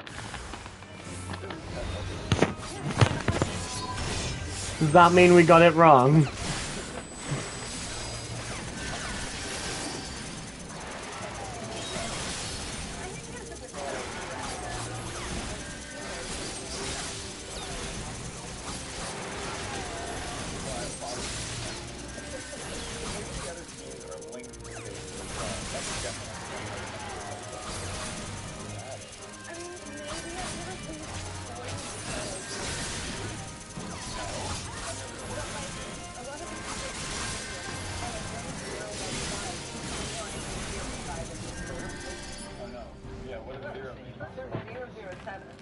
What is that, 2000? Dude, it's leap year. Whoa, dude! It doesn't exist.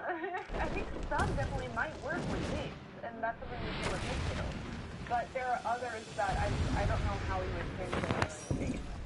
Oh, what's up, Woody? Back. Hey, look. What Is your phone back on? Plain boy? Cool. Okay, now we're heading over to Red. Oh, what? We're introducing DCD out in the wild. I haven't seen this, no? That's strange. Everyone personifies DCD versus Superhead, and I think it's cool. I like that. Oh, dude, that's scary. It's cool, eh? Over your eyes. What happened to my eye? Dude, you have tons. We're not high-fiving. We're saying stop.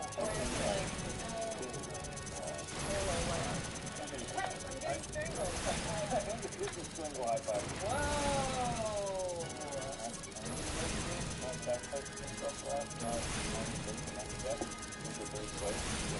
I'm fine. I'm fine. I'm totally fine. I haven't displayed any strange behavior other than what's normal. Yeah, other than what's very much normal acceptance for the life. So what's normal that's strange? You know. Yeah. Yeah, exactly. Let's do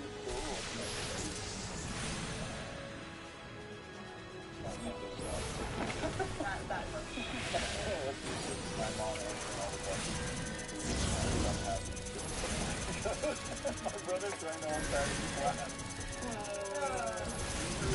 He does Legos. I like that. That's funny. Matt giving up his unanswered. Usually on the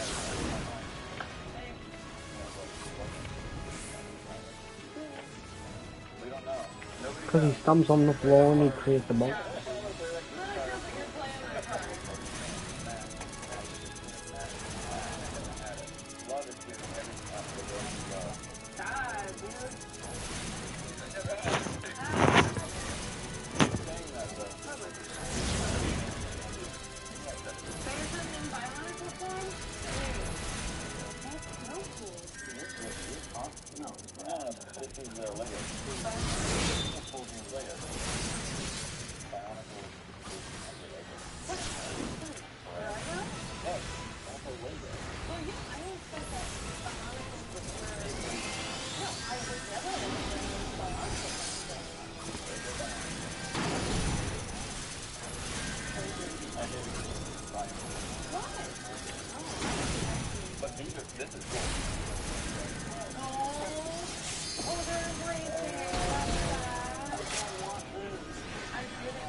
I'm dead.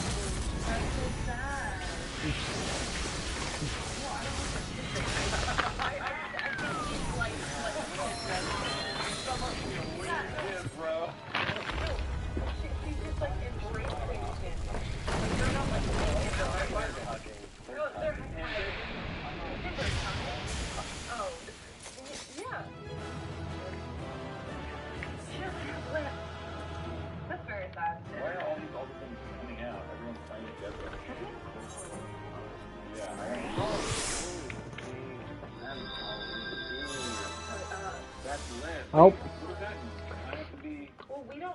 I get it. I get up and then get every single piece of loot.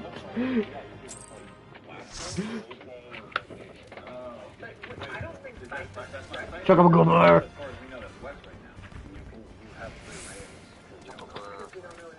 Chuck a burr. Chuck a burr.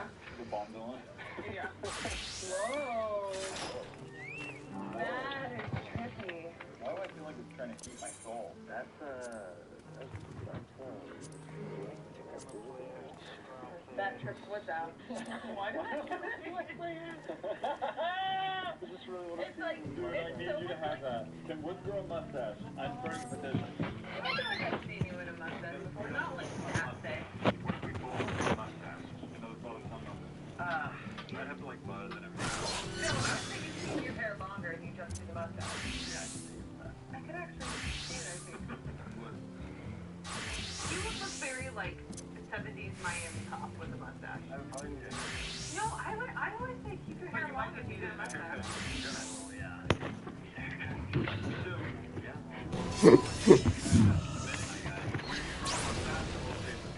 Like what? Ah.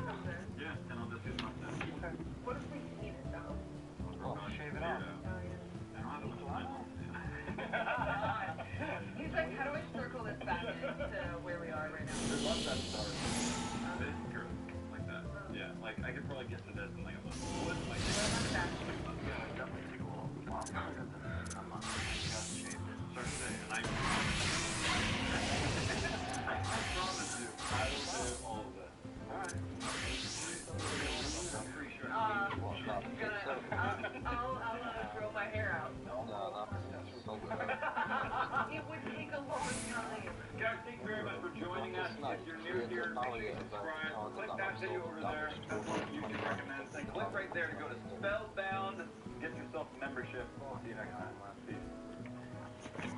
Hi, I'm Eric Fox, and this is the breakdown of The Dark Knight Rises, directed by Christopher Nolan and written by Nolan and Jonah Nolan, with story by David S. Goyer. After nerding out hard over Batman Begins and The Dark Knight, we now arrive at arguably the most ambitious film of Nolan's trilogy. So let's Hello there. Dark Knight Rises scene by scene to discover all the subtle details, influences, and connections to the other films. And I'm going to pack all the interesting stuff in a fraction of the movie's nearly 3-hour runtime. So if you like The Dark Knight Rises, then you're gonna love me.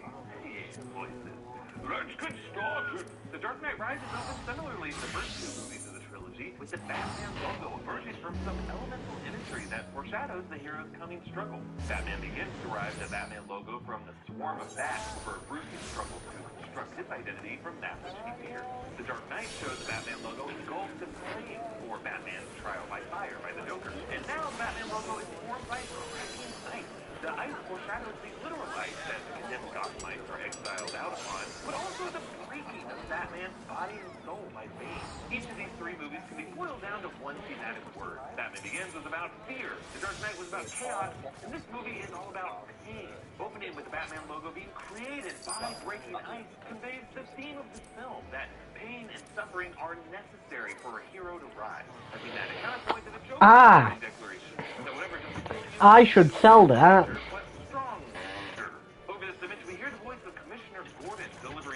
My 54 Algerian silver pieces. This reminds us of that noble lie that Gordon told about Gotham's White Knight. The hero Gotham needed right then to inspire them into public service and to look down upon the world of shadow.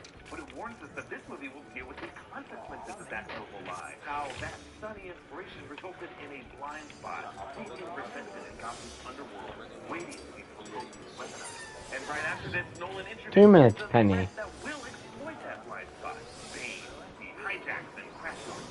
The CIA agent here, Bill Wilson, is played by Aidan Gillen, aka Littlefinger from Game of Thrones. Pretty much all the smaller parts of this movie are somebody you recognize. Everybody wants to be Littlefinger uses those little games, making the mercenaries think he's killing their friends, but really just trying to get info on Bane. But of course, he's really just a part of a larger game that he doesn't know about. This parallels the moment in The Dark Knight where Harvey Dent tried to play a game by flipping a coin to force a confession, but he didn't realize that he was just playing right into the Joker's game to corrupt him. Meanwhile, Bane's moves are echoing the Joker, intentionally getting himself caught to position himself to enact something more heinous. Bane is played by Tom Hardy, whom Nolan had just worked with. As opposed to that one-dimensional, monstrous version of Bane from Batman and Robin, Nolan and Hardy went back to the source material. In the DC Comics, Bane is more of an intellectual figure. The one that 2 seconds. both physically and psychologically. Something he does in the same He spent his childhood in prison in the fictional Caribbean country.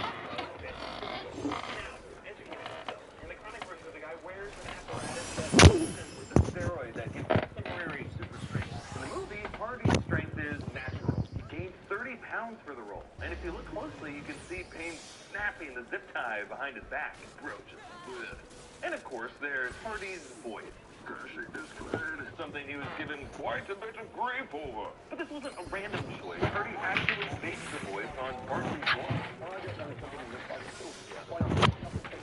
He was a UK bare-knuckle boxing champion. Physical, fierce presence, and a major badass. But he just had a very particular voice. Hardy invoked this voice along with the intellectual backstory of Bane to give him this very particular way of talking. No survivors. By the way, Gorman was also a Romani, so Hardy was inspired by that ethnic backstory as opposed to the traditional Latino backstory of Bane. We learn later that Bane's mask here gives him an anesthetic for the pain, for the mutilations he received in prison. So, kind of like the Joker, these battle scars make him a more fearsome presence. Like, you just don't screw around with men who clearly live in constant pain. It almost suggests the idea that if you were to hit them, they wouldn't feel the pain that you try to induce them. Nolan has said that each of his Batman movies are defined by their villains more than the hero. And it's interesting that Bane, along with Ra's al Ghul and the Joker, begins this movie hiding in plain sight as well, patiently listening to others spreading the rumors about him and waiting for the right moment to reveal himself. Nolan also put a lot of thought into making the villains true ideological opposites to the hero. No one cared who I was when I put on the mask. Both Bane and Batman are ex-members of the League of Shadows, and they both wear masks. They're really two sides of the same coin. Batman has shared a similar duality with all of the villains. Each are opposite ends on a different axis. Now, Batman and Bane, along with Talia al Ghul, we later learned, exist on the axis of cruelty. Remember, Bruce left the League of Shadows because it was too cruel, whereas Bane was excommunicated because he was too cruel. Bane and Talia share Raz's cynicism, but they escalate his fear tactics to be even more sadistic. This scene gives us a powerful example of Bane's extreme nature. For you. Yeah, well, sure, that, but also... Oh, one of us in the wreckage. The fire rises. So, a few things here. One, this shows us that Bane's men are so zealous that they're willing to give up their lives just for this cause. The Fire Rises is also a direct quote from Charles Dickens' novel A Tale of Two Cities, which was a major literary inspiration for the movie. A Tale of Two Cities focuses on economic inequality and social upheaval during the French Revolution. I'll actually point out more A Tale of Two Cities references as we go. Then we hear the musical theme that Hans Zimmer composed for the movie. Zimmer mixed in his traditional heavy percussion with this Moroccan chant. It's the same chant that Bruce later hears in the prison. It's the phrase Deshi Basara, which translates to rise up. The overhead shot of the plane dropping away from Bane and Pavel is just amazing. Nolan said this whole sequence was actually his favorite part to shoot of the entire trilogy. There's a ton of practical components, stunts, and special effects that went into pulling this whole thing off. You can almost see Nolan kind of pre-storyboarding his shots in Dunkirk while he was directing this. Also, all of this was shot in the IMAX aspect ratio. Nolan had experimented with using IMAX 70mm film in The Dark Knight for some of the scenes, but now in Rises, he shoots as much as possible in IMAX, sometimes cutting back to normal 35mm within the same scene, just because IMAX cameras are really too loud to record audio with. We move on to Gotham City, which you'll notice looks different from the previous two films. Nolan based Gotham in the first two movies on the city of Chicago, but here Nolan escalates the look of the city by including shots of New York, Los Angeles, and Pittsburgh. Everything in The Dark Knight Rises is on a much larger scale than it was in the previous film. We see Mayor Garcia honoring the 8-year anniversary of Harvey Dent's death and the passage of the Dent Act, which resulted in over 1,000 convictions. In past breakdowns, I talked about how Nolan's trilogy very much reflects post-9/11 America, with the debate over Batman's surveillance system echoing the debate over the NSA surveillance under the Patriot Act. The Dent Act reflects the impact of the Patriot Act, policing power and increased incarceration. We meet Gordon's second man and upcoming replacement, Peter Foley, played by Matthew Modine. He speaks with Congressman Gilly. Meanwhile, John Daggett tries to talk to Bruce along with Miranda Tate. Now, Daggett is a corporate rival played by Ben Mendelsohn, who often plays villains. His name could be Nazi Roland Daggett, a corporate villain in Batman the Animated Series, who's actually responsible for creating the PlayStation. Miranda Tate, we later learn, is actually the villain Talia al Ghul, daughter to Ra's al Ghul. She's played by Marianne Cotillard, who was cast after playing the villain Maul from Inception. In the comics, Talia is heir to her father's organization and a recurring love interest kind of for Batman, the way she is in this movie. She later leads the League of Assassins, the group associated. Notice what Daggett says.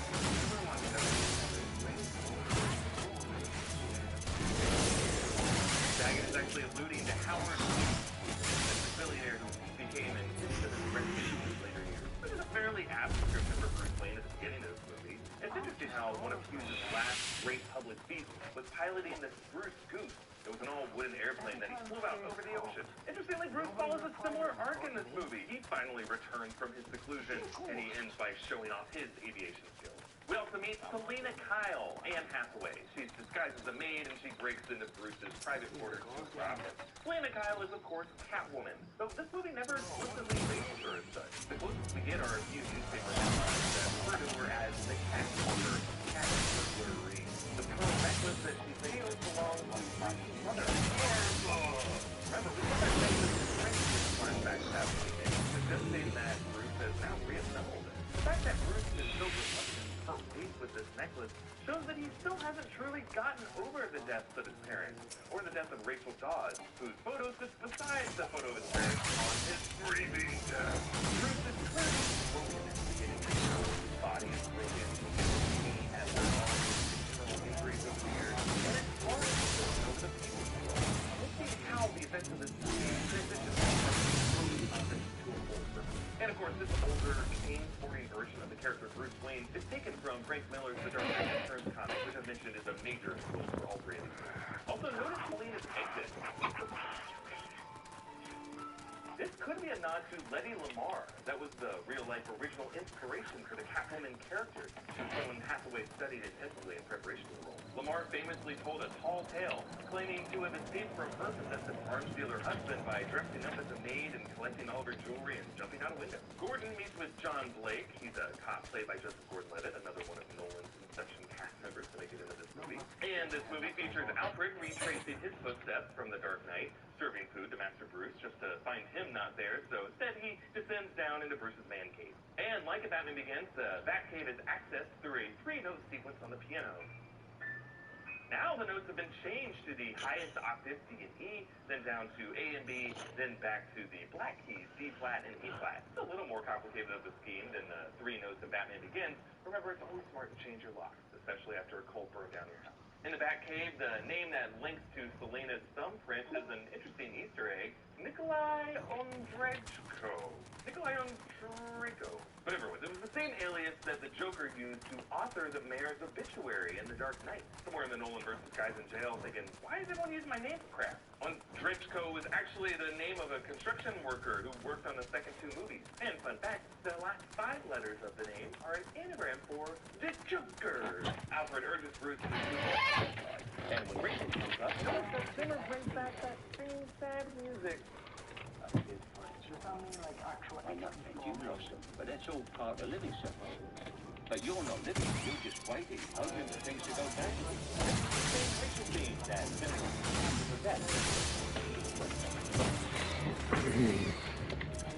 Alfred once again brings up this whole pain scene. He confessed that he never wanted Bruce to return to Gotham because it brings him too much pain. Instead, he shares a fantasy of seeing Bruce at peace at a cafe in Florence. But of course, that's just a dream. Bruce hasn't yet suffered enough to earn this kind of retirement. But for us as an audience, Alfred is giving us this image as kind of a light at the end of the tunnel to look forward to at the end of the movie. Blake follows the lead to an orphan kid who draws this chalk icon of the Batman logo. Now remember, Gordon was forced to smash the main bat signal at the end of The Dark Knight, so this little doodle is this kid's own little baby bat signal. It's a desperate call for Batman to come and return and help fix his shattered world. This image comes back later. Meanwhile, Selina hands off Bruce Wayne's fingerprints to Philip Stryber. Now, Stryber works for Daggett, and he shares his name with a character in Dickens' A Tale of Two Cities. We also meet Selina's friend, Jen, who's played by Juno Temple. The character appears to be based on Holly from the Batman Year One comic. Selina and Holly had worked together as sex workers, and it was implied that they shared a romance. Spineless person. After Gordon's close call with Bane, Blake meets with Bruce, saying his superiors don't believe his conspiracy theory about an underground army in the sewers. They asked me if he saw any giant alligators. This seems like a nod to the character Killer Croc, the Batman villain who resides in Gotham sewers. Could also just be a joke about the urban myth that alligators infested all of New York sewers, which kind of influenced the existence of the character Killer Croc. Here, Blake reveals that he had figured out that Bruce was Batman a long time ago, and he did it just through empathy. That as a kid who had to grow up without parents as well, he could see that inner pain underneath Bruce's false public persona. And of course, we learn later that Blake's legal name is Robin, and Levitt's version of the character is kind of a mix of the various versions of Robin from over the years. The original, Dick Grayson, who became Nightwing, and Jason Todd, who similarly grew up as a tough street kid. Tim Drake was the 3rd kid to take on the Robin identity. And in the comics, Drake deduced at a young age who Batman and Robin really were, just like this movie version of Blake does. Bruce checks into a hospital, and the doctor here is a cameo by comedian Thomas Lennon from Reno 911. He similarly played a doctor for Nolan in Memento. But the reason Bruce is going here is to check in with Gordon, who babbles about his guilt over that noble lie, and his fear that it didn't really cure Gotham's ills.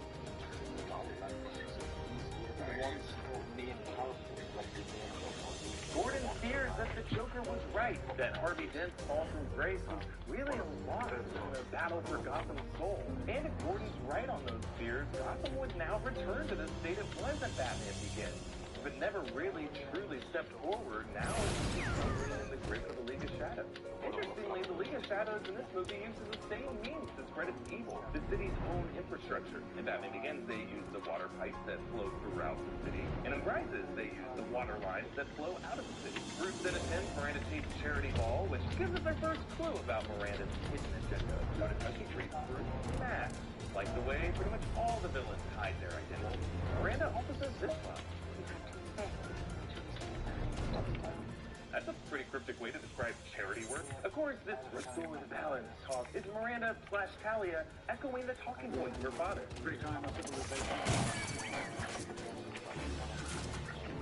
Also, the music being played during the gala is the Maurice Ravel titled Salon for Dead Princess, which could be heard in the way this dark era journey ends. Bruce dances with Selina, who embraces her cat burglar record with cat ears. She warns in between included.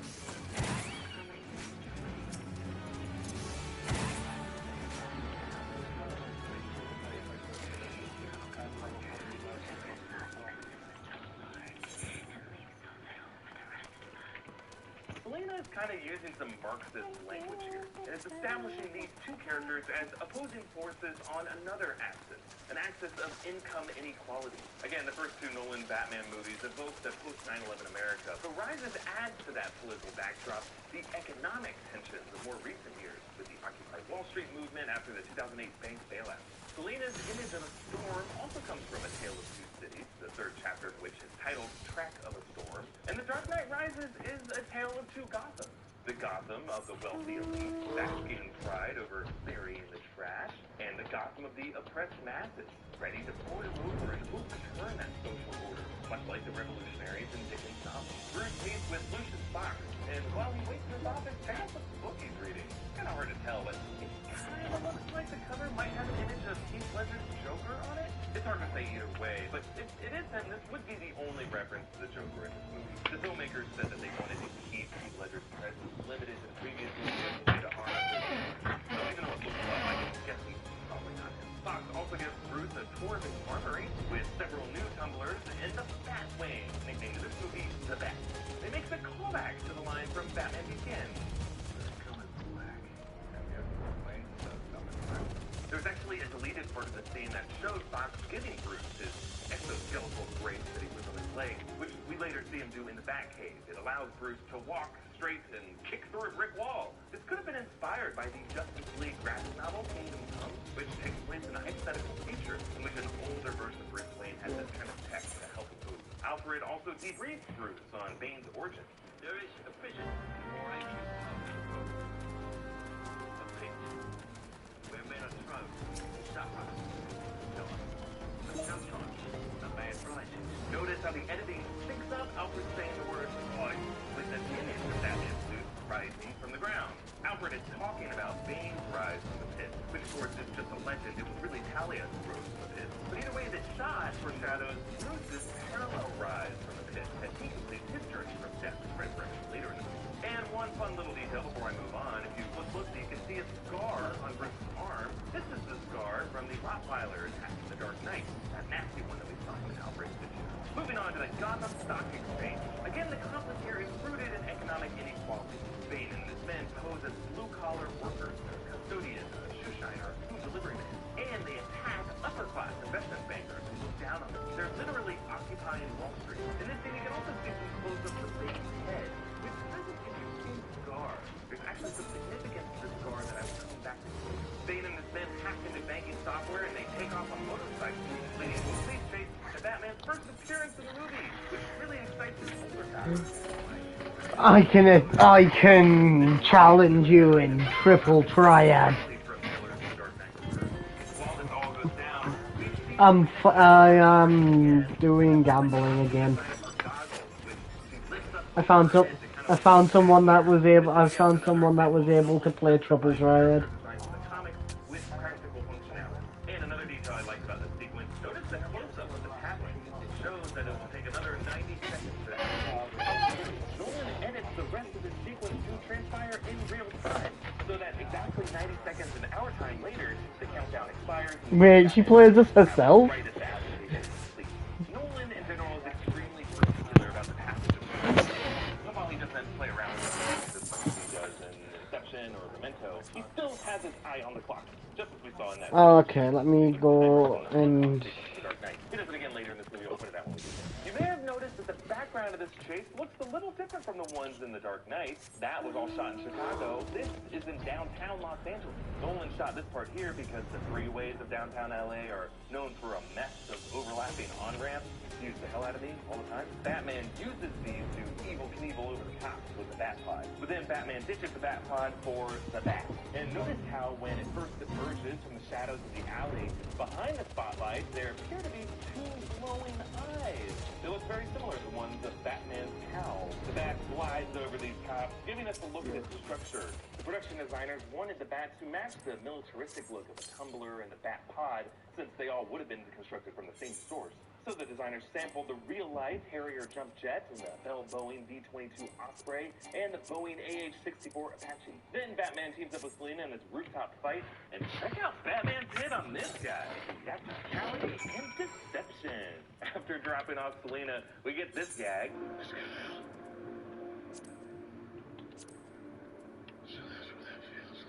This is another detail pulled from the Kingdom Come graphic novel when Superman does this to Bruce. And I'll never know why Bruce is still using his Batman voice when he's alone. Batman's dangerous heroics lead to this heartbreaking falling out with Alfred, especially when Alfred reveals that he burned Rachel's breakup letter in The Dark Knight. Without Alfred, Bruce is now at his most vulnerable.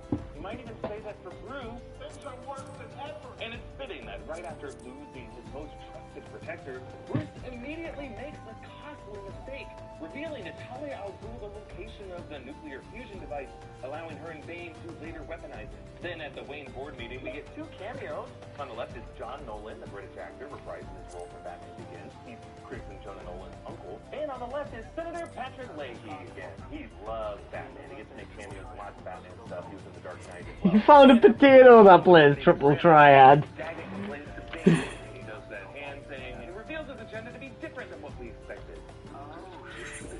Wow. And we learn later what that plan is. But no time for that. Bruce hooks up with Miranda, and as she vaguely describes her finger upbringing, he runs his fingers over the scar on her back. This is the same shape of the scar that was on Bane's head that I pointed out earlier. This is the brand given to initiates of the League of Shadows. Remember, we saw Ken Watanabe's character ready to poke Bruce with that in Batman Begins before Bruce peeked out. Just as Bruce doesn't have that scar himself, he doesn't immediately recognize her connection to the League of Shadows. And the blocking is just really well done here. The scar is only visible because Miranda / Talia is leaning forward to stroke the coals, allowing the blanket to flip down. And then after Bruce touches it, she discreetly turns her back away from him. Selina leads Batman to Bane through the underground tunnels, and notice the way Batman takes down all the guards. You may recognize this same move from Batman Begins. This whole march is kind of directed like a highlight reel for Batman. It's designed to give us this false sense of confidence so that it hurts so much more to see Batman fail against Bane. And you can really feel the weight of the fight between these two heavyweights. Nolan actually used a few cinematic tricks to make Bane appear even more physically imposing than Batman. Notice how he shoots Bane from an upward-pointed angle, as if Batman is down below him looking up at him. Also, if you listen closely, you can hear that the sound designers amplified Bane's footsteps so that he makes heavy thuds, whereas Batman's footsteps are quieter. Usually, Batman's advantage is the stealth techniques he learned from the League of Shadows. But since Bane had the same training, that advantage is gone. Theatricality and deception. Powerful agents to the uninitiated. Bane is echoing Ra's al Ghul's old techniques to mock Batman for assuming he's unique. Theatricality and deception. Powerful agents. Bane declares that he has returned to fulfill Ra's al Ghul's destiny, which is a plot point inspired from the Legacy storyline in the comics, in which Bane becomes Raz's successor and plots with the League of Shadows to destroy Gotham. Batman tries to cut the lights, but Bane's response here is interesting. You think darkness is your ally? You really adopted the dark. I was born in it, molded by it. Right. I wasn't molded by the darkness. For those paying attention here, Bane just revealed that he couldn't have been the child from the Pit legend. If he didn't see the daylight until he was a man, the child who escaped must have been someone else. Also notice how Nolan circles the camera around Bane, using the same whirlwind camera movement that he used to convey the Joker's tornado-like here in The Dark Knight. Selina promised Bruce that a storm was coming, and now Batman is in the middle of it, leading us to the bat herd around the world. I was wondering what was right now.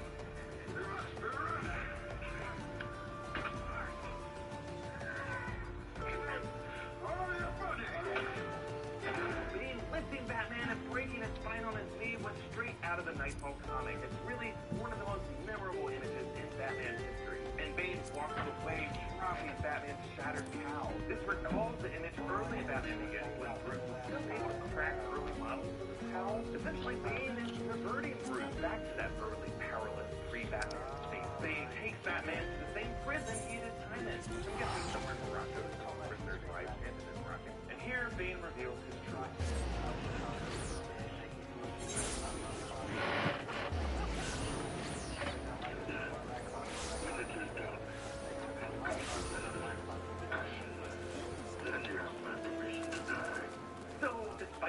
Night Rises' political backdrop of economic inequality, Bane explains that the politics is just a distraction, a red herring. Ultimately, Bane isn't an ideologue. He's just a terrorist using politics to destabilize society before he fries it. And that is even more messed up than Ra's al Ghul's plan. Say what you will about Ra's, but at least he didn't intend on gradually wearing down Gotham's hope over a 5-month occupation period. That's just cruel, guys. And as Bruce tries and fails to escape, Bane begins his takeover of Gotham with this very cool sequence at the football game. Now, this was all shot at Heinz Field in Pittsburgh. That's where the Steelers play. That explains why Gotham's colors are black and yellow, black and yellow, black and yellow. And many of the Steelers players actually make cameos here as players on the Gotham City robes.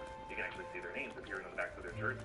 There's Heinz Ward, there's Ben Roethlisberger, Troy Polamalu, Willie Cullen, Marquise Pouncey, Mike Wallace, Keith Miller, Aaron Smith, Ryan Clark, James Ferrier, Lamar Woodley, and Casey Hampton. Former Steelers coach Bill Cowher cameos as a Rogues coach. Meanwhile, the punter for Rapid City is a cameo by Pittsburgh's then mayor, Luke Ravenstahl. He was a kicker on his college. The crowd in the stands are real residents of Pittsburgh. They were told to wear black and yellow and that they could bring their own signs so long as they didn't have humanity on them. And if you look closely, you can see this one dude's R for Rogue is the same design as the Robin R on Tim Drake's suit. He had no way of knowing Robin would be in this movie, but it just worked out as naturally.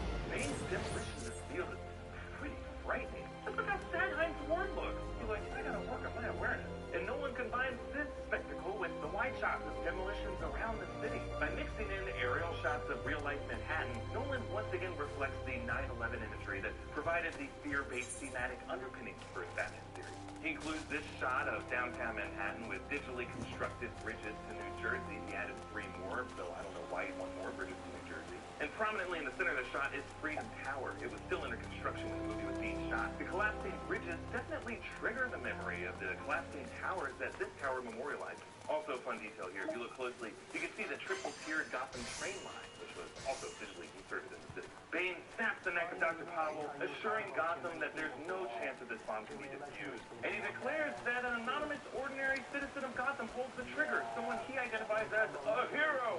This is another parallelism between Bane and Batman. Earlier, Batman explained how the concept of Batman relies on the idea that Batman could be any face in the crowd. Batman.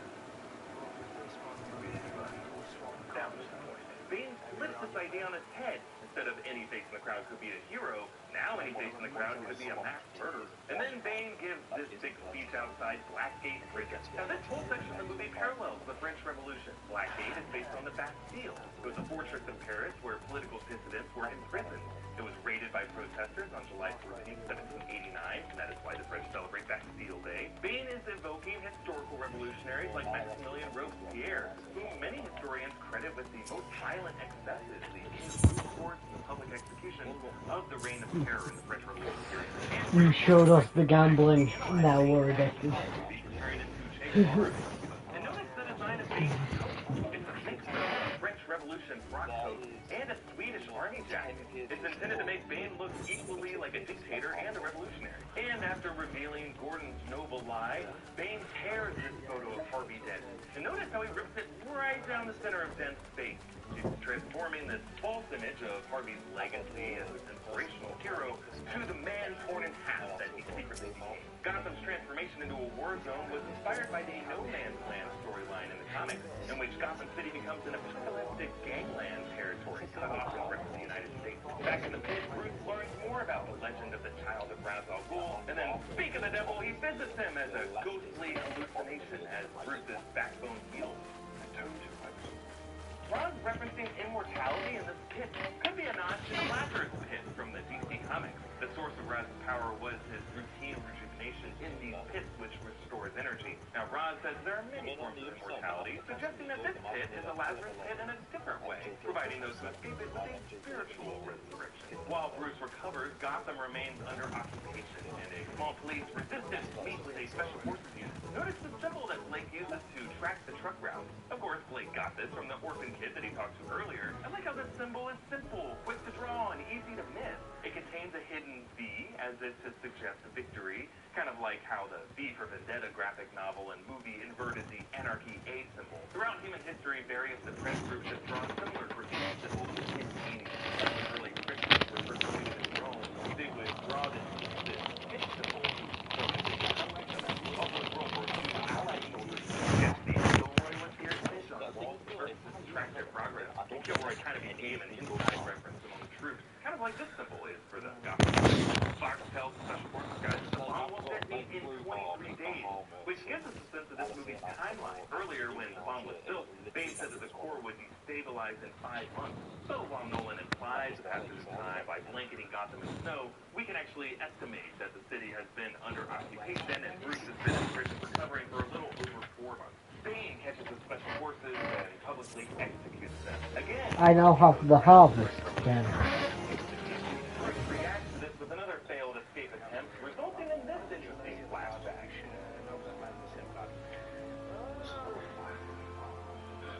Nolan is linking this circular imagery of Bruce looking upward at the prison to one of the very first shots we saw in Batman Begins in the well. It looks almost identical. This connection is thematically connecting Bruce's formative moment as a child with his redemption as a man. Bruce once realized that he needed the fear from that trauma of falling in the well and being attacked like that. That fear became the source of his strength. This movie is suggesting that pain works the same way. Bruce needed to be broken and buried at literal rock bottom so that he can learn What's Judgment's bolts and lightning? something every hero and every person must do at some point in their lives. So in Bruce's case, he returns to that state of fear by refusing to What does Judgment bolts and lightning give you?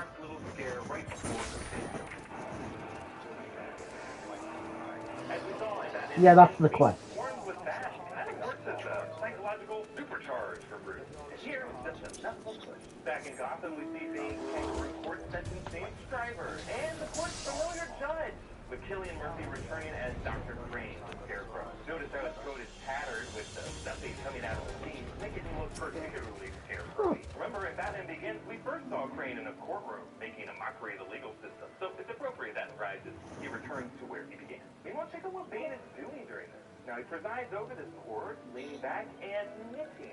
This is another nod to A Tale of Two Cities. The villainous character, Madame Defarge, would observe executions and knitting the names of the next intended people to be killed. In this way, she symbolized the fates of Greek mythology, wove and cut the cords of people's lifestyle. And Defarge is actually driven by revenge for the death of her family. It kind of makes Callie out more of the way of Defarge for this story. The sentencing options in this trial are exile or death, with exile meaning a deadly walk over the ice. This visual is a callback to Batman Begins, when Bruce was with the League of Shadows and Raz punished him in a similar way. Bruce returns to Gotham, reuniting with Selina. And if you're wondering how Bruce got halfway around the world so quickly, keep in mind we just heard Gordon tell his men that the bomb has another 18 hours until detonation. Subtracting that from Fox's earlier statement of 23 days, that kind of places Bruce's escape somewhere in this 2 to 3 week window. To me, that's enough time for a guy to cross the globe and return to a city that he is a proven master of getting around in undetected. Maybe don't get too hung up on the timeline stuff. When they're detained, Miranda says this to Bruce. The reveal of her true identity is just minutes away, but this one last nod to her father. Courage. Bruce and Fox return to the interim Batcave from the Dark Knight, and Bruce's Dark Knight era Batsuit rises. Literally, the Dark Knight rises. Actually, if you remember, this movie armor also shows the vulnerability that he has in Dark Knight. Separates the player from the and we'll see that vulnerability exposed with the knife staring. Batman rescues Gordon from the ice, and he gives him a torch to light a new bat signal. But this signal is more elemental. It's the form of fire, symbolizing the light that will melt the ice of Gotham's frozen state. It also may remind you of that poster for the Dark Knight, the fiery image on the side of the screen. Batman also saves Blake, giving him this advice.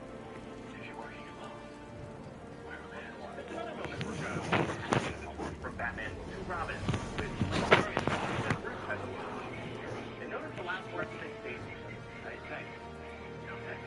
This is a nod to the past times Batman has refused to thank you that begins and starts.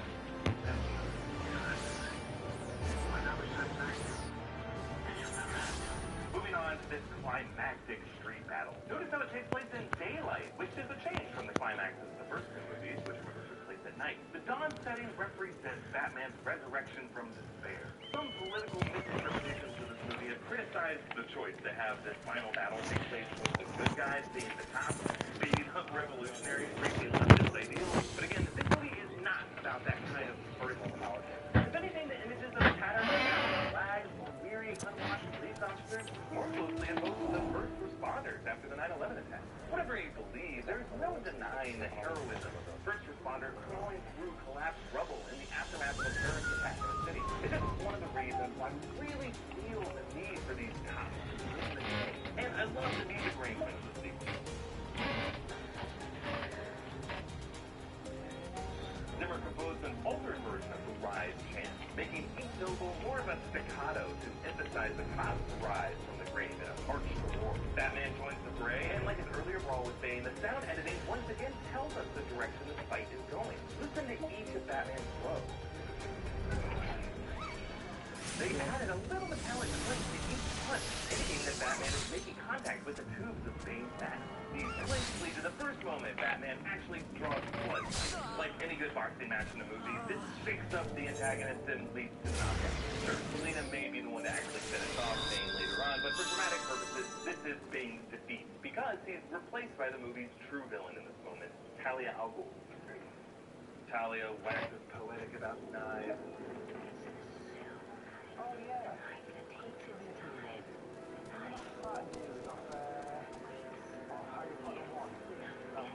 Talia is echoing the Joker in The Dark Knight, who remember had similar reasons for preferring knives as his weapon. No. Why I use a knife? Guns are too quick. Can't save her all Selina saves Batman leading. Where are you? The shots of the bag gliding low to the city just look so vivid. The crew actually used a practical prop craft that they had to build when they rolled it on a wheeled vehicle. They removed the vehicle in post. Actually, if you look closely, you can see that they included a dummy of Batman in a suit in the cockpit. We see the bomb counting down for about 11 and a half minutes, and like with the timer on the tablet earlier, Nolan once again stays pretty faithful to his own countdown. The various times it cuts back to the timer grab sequence don't always line up with the movie time, but when the bomb eventually goes off over the water, it's about 11 minutes later in real time. That way, Nolan kind of avoids the stretching or bending of time that action. Where are you? Batman's end recalls another moment from Batman Begins, the deaths of his parents. He reveals his identity to Gordon by reminding him about how Yes, about the person from Harry Potter going to jail for growing weed. This is that same choir boy solo that played when Bruce knelt over his slain parents.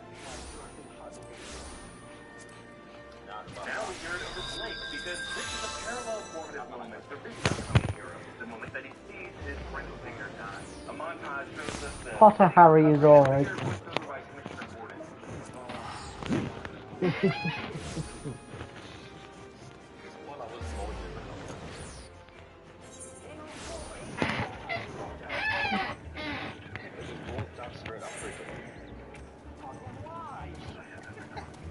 This is a direct quote of the closing words from A Tale of Two Cities. So I didn't just make up the connection. Oh. It's the final speech by Sidney Carton, right before he sacrifices his life to save innocent people from slaughter. Dickens' repetition of the phrase, "it is a far, far better," in the final line is meant to mirror the repetition in the opening line. It was best of times, it was worst of times. In the book,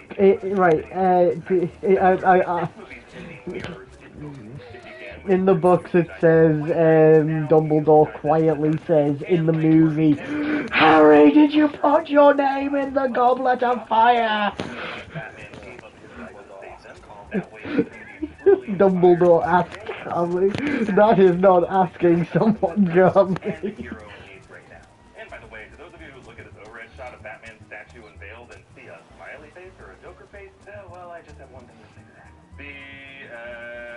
Among the closing shots is Gordon back on the rooftop, finding... I'm in Costa del Sol. Where are you in Costa del Sol, Connor? Also the shattered image of the bat signal in the opening shot, representing Bruce's journey. Ah. He started broken and in pain, and now he ends not dead. He's totally alive in that Florence cafe of Alfred's fantasies. Fox's team actually discovered that Bruce fixed the bat's autopilot, suggesting that Batman could have ejected from it before the bomb exploded. That doesn't totally explain how he swam back to the shore, though maybe he had backup. Bruce is sitting with Selina Kyle, and if you look closely, you can see that she's wearing that pearl necklace that was missing from Bruce's belongings. This suggests that Bruce has finally, truly let go of his pain. The burden of protecting Gotham and avenging his parents is now behind him. And Selina's his mother. Why does Bruce end up with Selina? Does this mean that deep down he agrees with her leftist views? Is Batman a commie? Again, I was just trying to find you.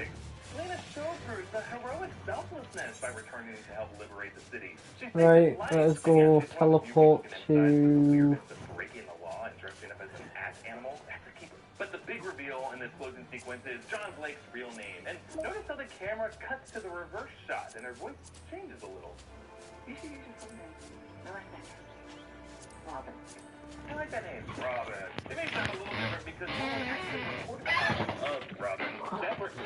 I did, Preserve the secret of this final reveal for most of the cast of the film. The final images show tune Blake at looking the giant crystal in acrobatically swinging into the bad the casino type place. Where is that? go on to be the Dick Grayson Nightwing version of the character, since he would now be the main It's hero in the and not a Eldar sidekick to section. Batman. He holds up the torch and gets swarmed by bats. Exactly like Bruce's iconic exposure moment from Batman Begins. Only he showed that the conqueror sphere became one with it. So essentially, these final few minutes have fast-tracked Blake's hero's journey, reflecting Batman's story beat. A tragic loss of a mentor, shedding of the old identity, and embracing fears and inspiration. And the final image completes this journey for the hero, who rises up out of frame, lifted by the darkness, but using that darkness to enter the light. And here's a question I kind of want to know about that.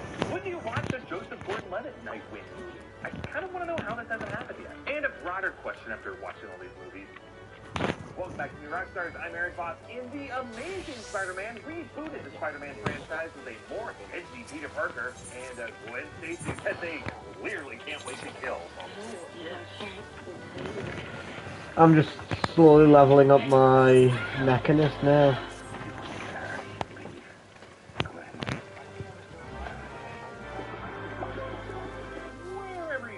I'm doing the quest in the casino. Our subscribers requested that we revisit the past Spider-Man films, so let us explore everything. Well, the quest where you just walk around talking to people. The franchise and its meaning. There is one. Okay, the opening flashback shows Peter Parker playing hide and seek with his father, Richard Parker. Mark Webb designed this as a metaphor for the film to follow. Peter's journey to find his father, but in the end, finding himself. I know. And the teacher later codifies this scene. There were only 10 different plots in all of them.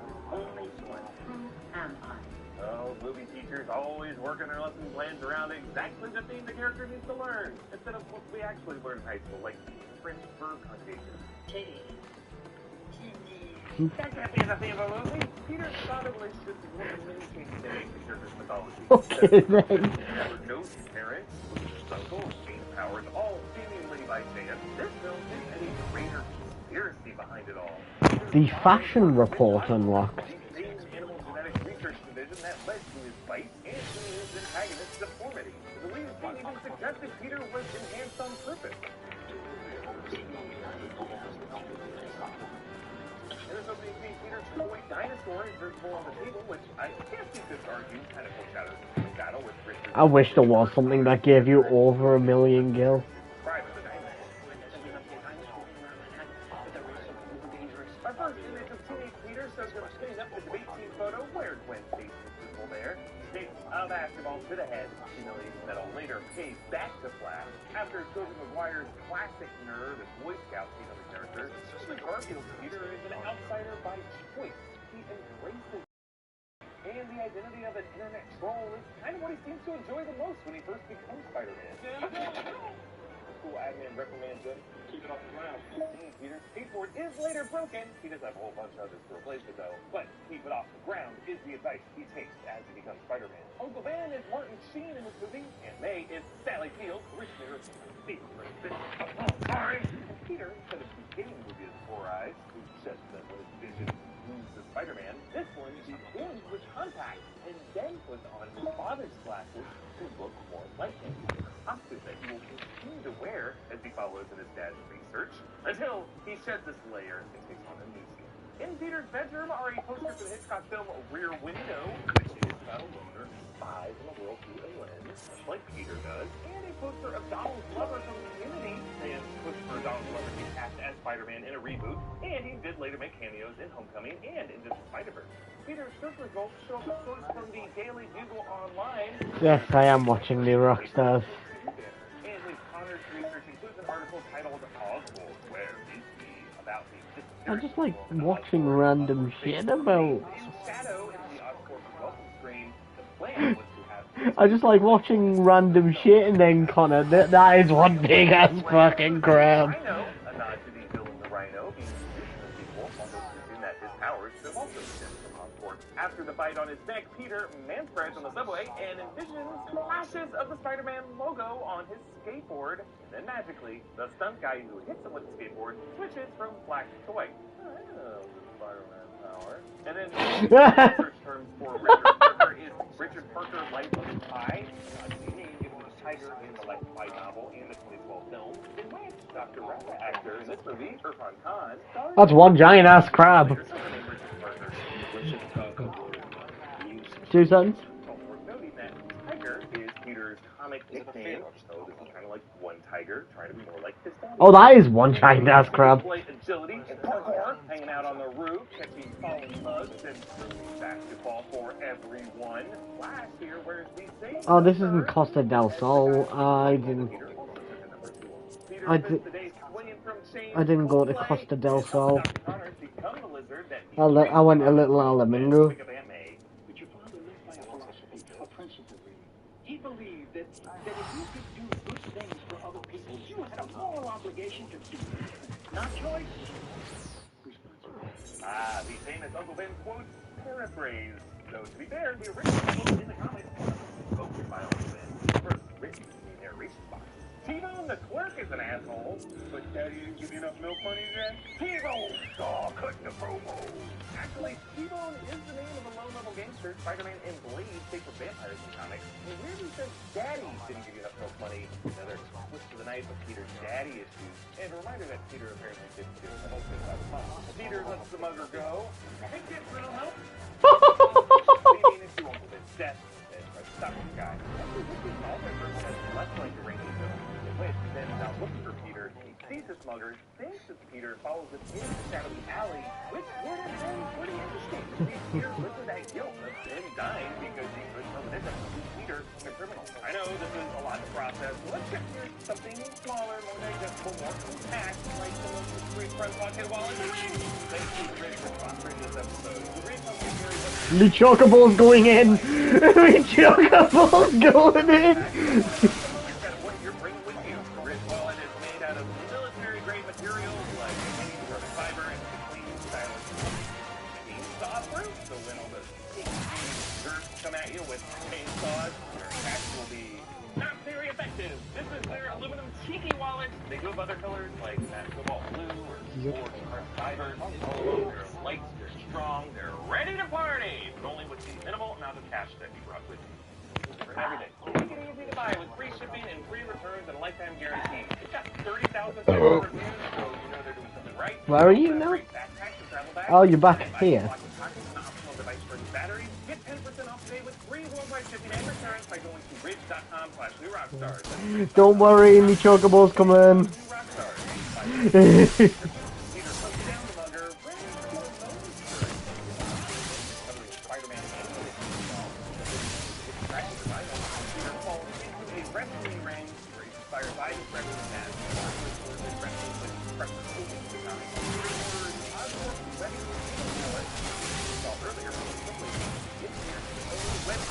Another team for great organic wrist webbing, so I'm not sure how Peter will be able to afford maybe this was felt during his time in the lab with Connors. But it is simply its own custom-made suit.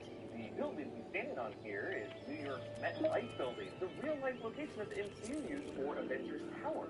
Avengers also came out this year in 2012, and it was supposed to feature this movie's Oscorp Tower and its skyline. Kevin Feige was an executive producer on both movies. Fortunately, Columbia didn't get back to Marvel with the but despite this suit, Peter is not yet the Spider-Man hero, evidenced by his ratty sackcloth line of the true stylish shirt, by which this small knife.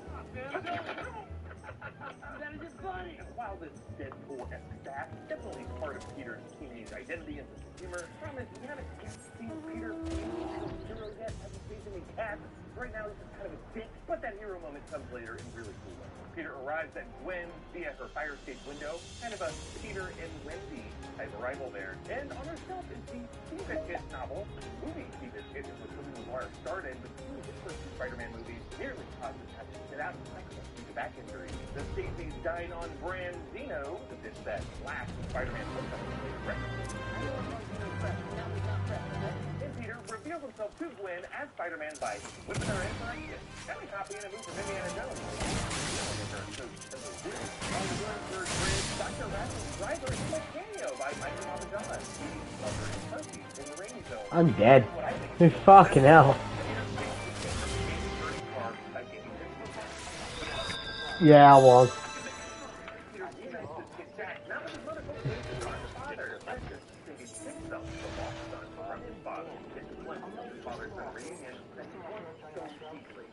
This moment, Peter finally knows who he is.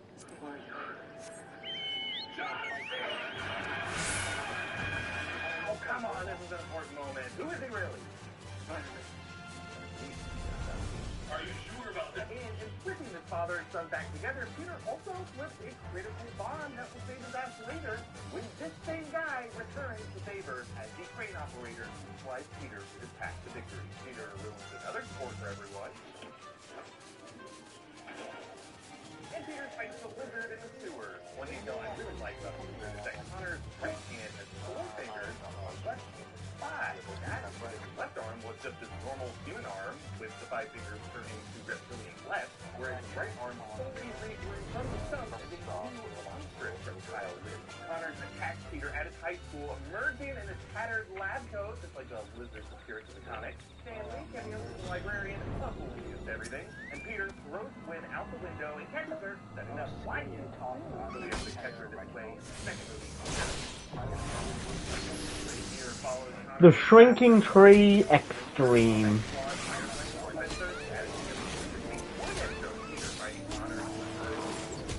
In that blanket, and he's on Connor. Instead, now Connor's just like escaped back from the sewers, but nearly accomplishing the point of him attacking the school to kill Peter. I know, this is one of many reprisals, great scenes that will cut from this film, unfortunately. Connor's plan is to use the Ganali device mentioned earlier to turn everyone into red clouds.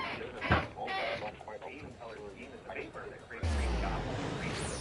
But after getting some help from New York Train Operators Union, Peter applies the anti-reptile glue he brought up earlier. Because of cold blood, would they react to changes in temperature, causing liquid nitrogen to freeze the cold blood cylinder like he has to take it down. The antidote to turn all the SWAT guys back into humans and technically take things down. Gives Peter back his mask, just in case he attacks the mask, he saves him, makes him feel strong, he makes Peter promise to leave Gwen out of it. Connor is arrested and it goes What do you want? in prison with Man in the Shadows.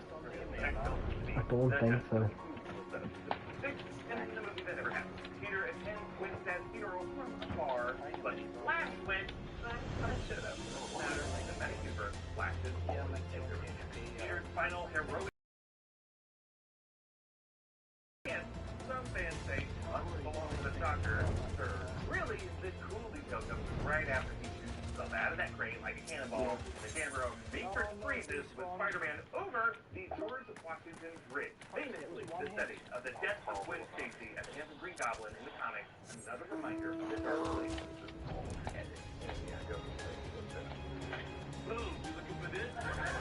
Or some of my deeper opinions on how this movie is on the rating trilogy, while also kind of ruining a generation of superhero movies and Get back to Custard also! Got ya! by becoming a teacher at Rockstars, our next left along is coming up.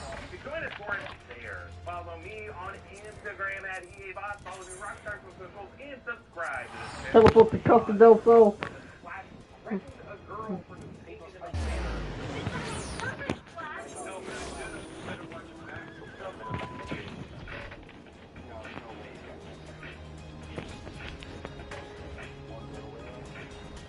Still, we can try this.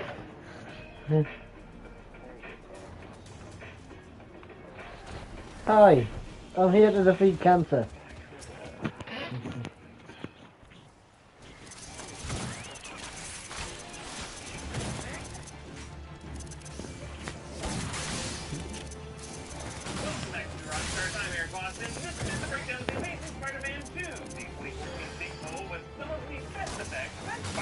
suit design and plot with such a death wish for Gwen Stacy that it reaches the mind of a deranged murderer.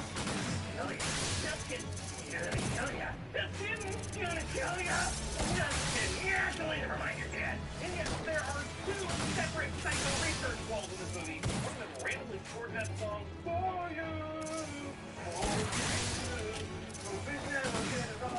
This song that's there's been a lot of hate on this movie over the years, but trust me, it is still worth revisiting. You asked for this, and I found a ton of fascinating visual details in it. Easter eggs playing for what insanity might have been. Some of these details might make you appreciate it more. Others might make you say, wow, there was even more of a method to this madness than I realized when I actually got off this secret train powered by order. The film opens inside a clock. The cogs and gears of Richard Parker's wristwatch foreshadowing the machinations of the clock tower that sealed the fate of Gwen Stacy, the character whose death these two movies obsessively whip forward. Like its predecessor, this movie listens to the conspiracy of Peter's father and Oscorp, revisiting the night of the previous film's prologue. Fittingly, the Parker's plane descent transitions into the plunge of Peter's fighter logo as he swings down to stop crazy Paul Giamatti. He's fighting the rhino and then fights these rhinos on his boxers. And rather than immediately stopping his deadly platooning footsteps when he could, Peter shit talks and gives Rhino time to murder more drivers and pedestrians in that alley. Second, he'll never be able to walk again, so Peter's gonna get a few more laughs for his real. Peter's ringtone is the 60s animated Spider-Man theme.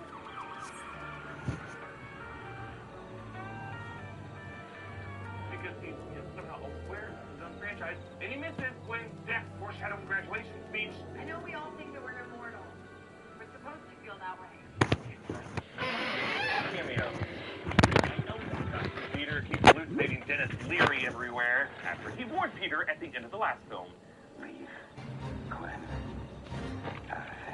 They break up, and Peter's now single and ready to Peter single. The nerd he deprives of a character-building life experience never learns to appreciate pain and thus stupidly walks directly into gunfire in the final scene. And Peter flukes his project with webbing that will dissolve a few hours later. He fails. E.D. Bryant cameos as Statue of Liberty. Oh, literally, you're just on a chocobo. That takes you to the place, nice. Dylan, future Electro, celebrates his own birthday with a cake with green and yellow frosting. Lightning bolt shades, of course, the nod to Electro's color scheme. And you might not have noticed on the background of this apartment also reflects these colors. The green window and the yellow lampshade. Peter mentioned selling photos to the Daily Bugle. Really helps that guy with his fair wage. Well, Jim, I could be some way because 1961.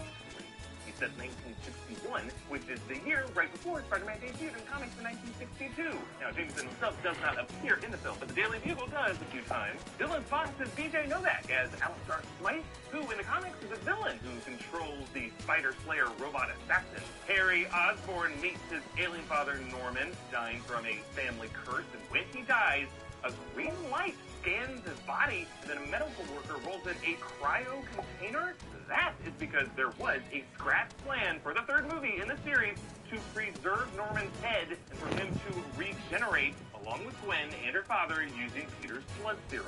Possibly in 3, there was this idea at one point that Spider-Man would be able to take this formula and regenerate the people in his life that had died. Captain Stacy would come back even bigger in episode 3, and I was like, let's go. And I think I need to see that now. Chris Cooper's head rattling around in an ice cooler. Avenge me, boy, and open this White Claw for me, because I can't get my teeth around it. Peter emails photos to J. Jonah Jameson. Past emails from Jameson call his photos crap, and offering only $10 for the whole set. Another email from Aunt May reminds him to pick up eggs, call back to him forgetting and later remembering the eggs in the previous film. And an email from Oscorp HR suggesting Peter has been applying for jobs there to no avail, probably because we don't want our former employee's son investigating all the shit we did to him. Max falls in the eel tank, and somehow the electricity fixes the gap in his teeth. Which I love, because Jamie Foxx didn't need the gap in his teeth to begin with. They just gave it to him so that these eels could fix it in this moment.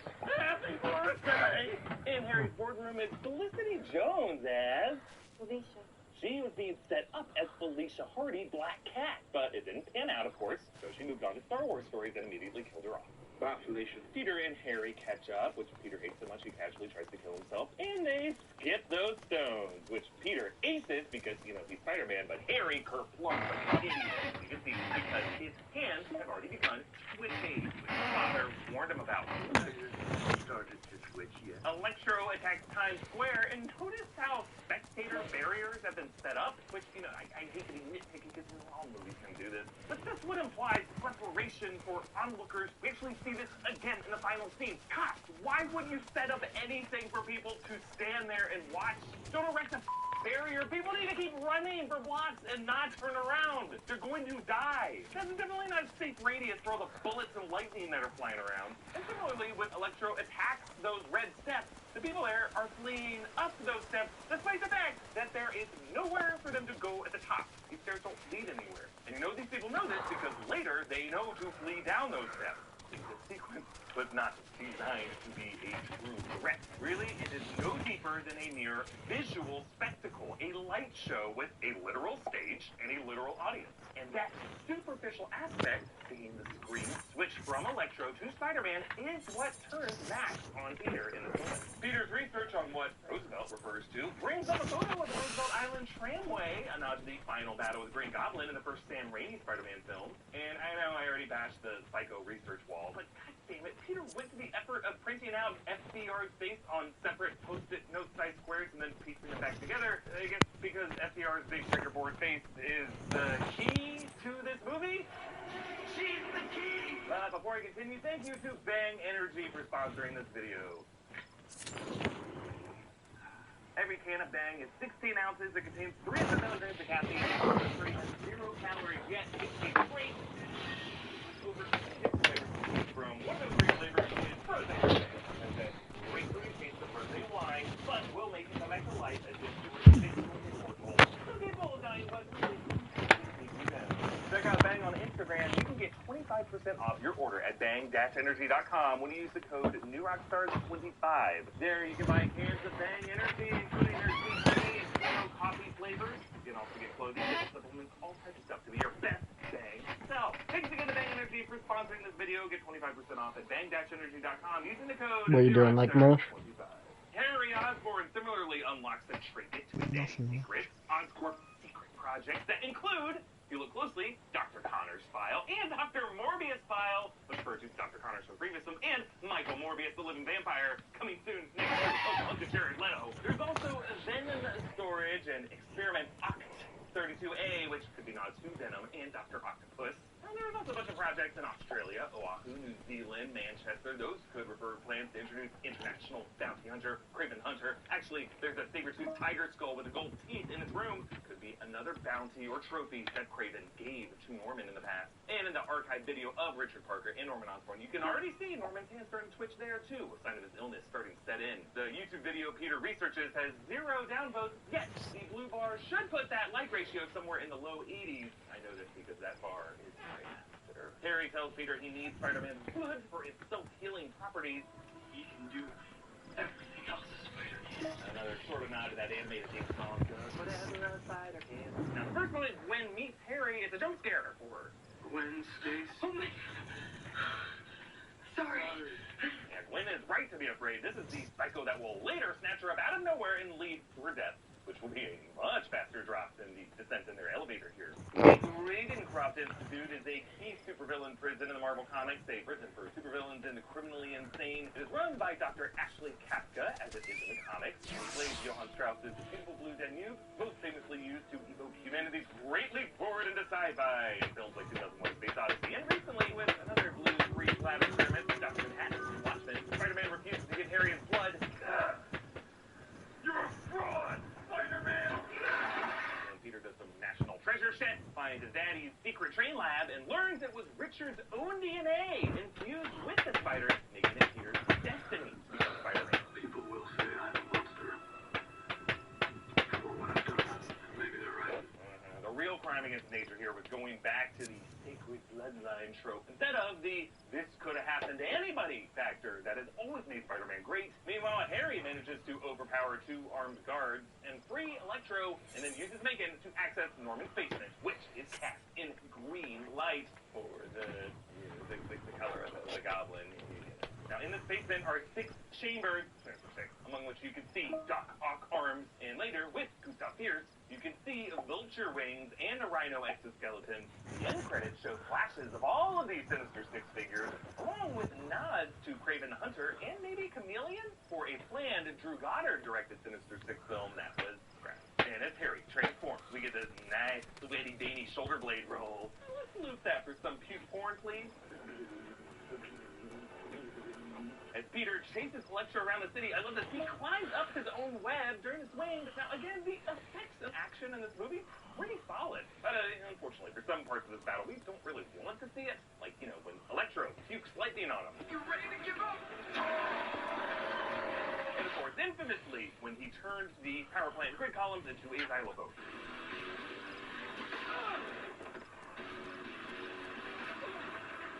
I hate this song. So I gotta say, like those crowd barriers, it's mostly weird just because it implies illogical preparation. Like, for this to work, Electro would have had to come here hours earlier and slam himself against these, tuning them so that he could later play a nursery rhyme song. Like, he must have had a friend to help him.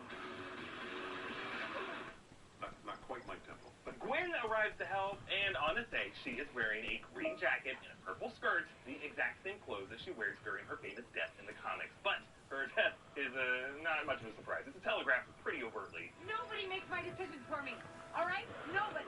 This is my choice. It's interesting how Gwen's face was off-screen for the line, "This is my choice." Almost as if Emma Stone had to come back and redub the audio that just advised filmmakers to soften the blow of resistance.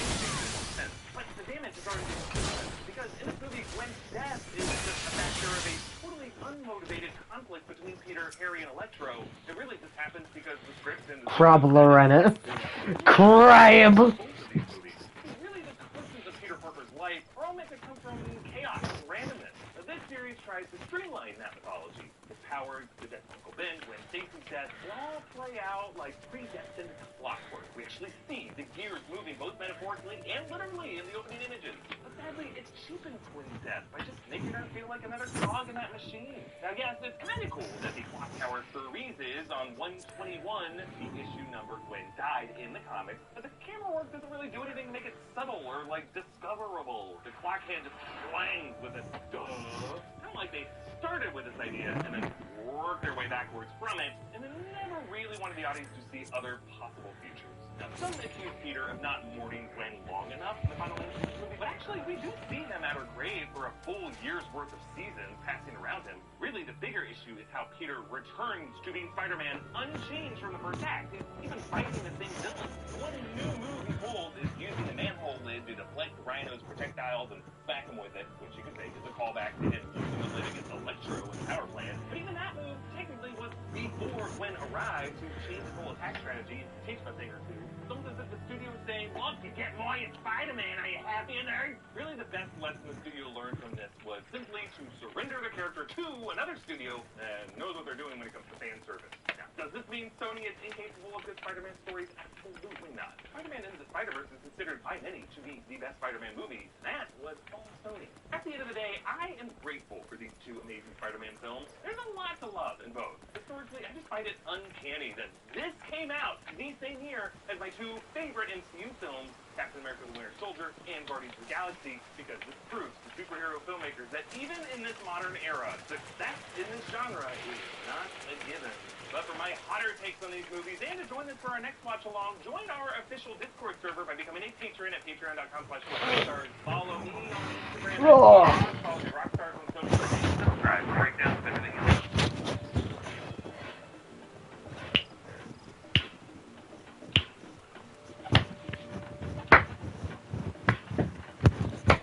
I'm bored.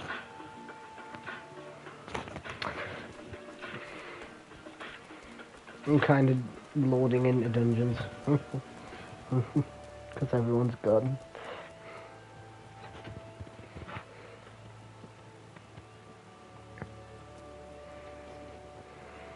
Well, today my friends finally pranked me. That's right, everyone. I thought it was a normal game of Minecraft speedrunners vs. Hunters. You know, the game that Dream made all too popular? So when my friends challenged me to it, I thought nothing of it. Little did I know they were going to be following me around in creative mode and with world edit, and they turned my life into a living meme. Why is everybody...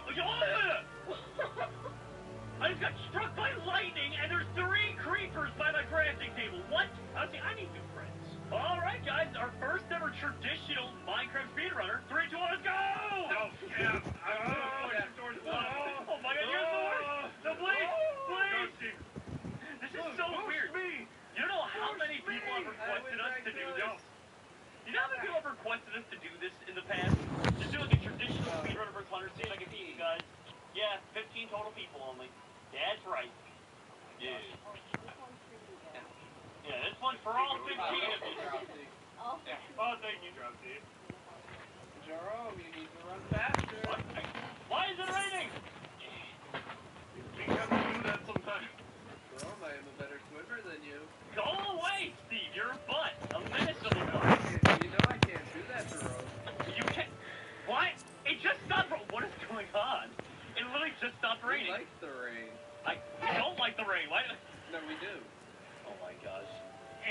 I have a log. Oh my God, go away. All right. I have one whole log. I think I'm gonna get it. Actually, kelp of all things. We're in portal. Okay, let me go there. Actually. Yes, Steve. Go for the kelp, buddy. Go for the kelp. All the ogres. Oh, you twat! Okay, why is it raining again? It's like am I like a tropic biome or something? Getting agitated. I don't like this. I'm getting agitated too. You know why? Because I'm about to have golden tools. Already? I found Boy. Yeah. Oh yeah, good point. Oh my goodness, 2 golden apples? Are you kidding me?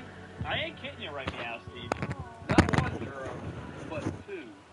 2 2 golden cents. apples. That's actually a lot, to be fair.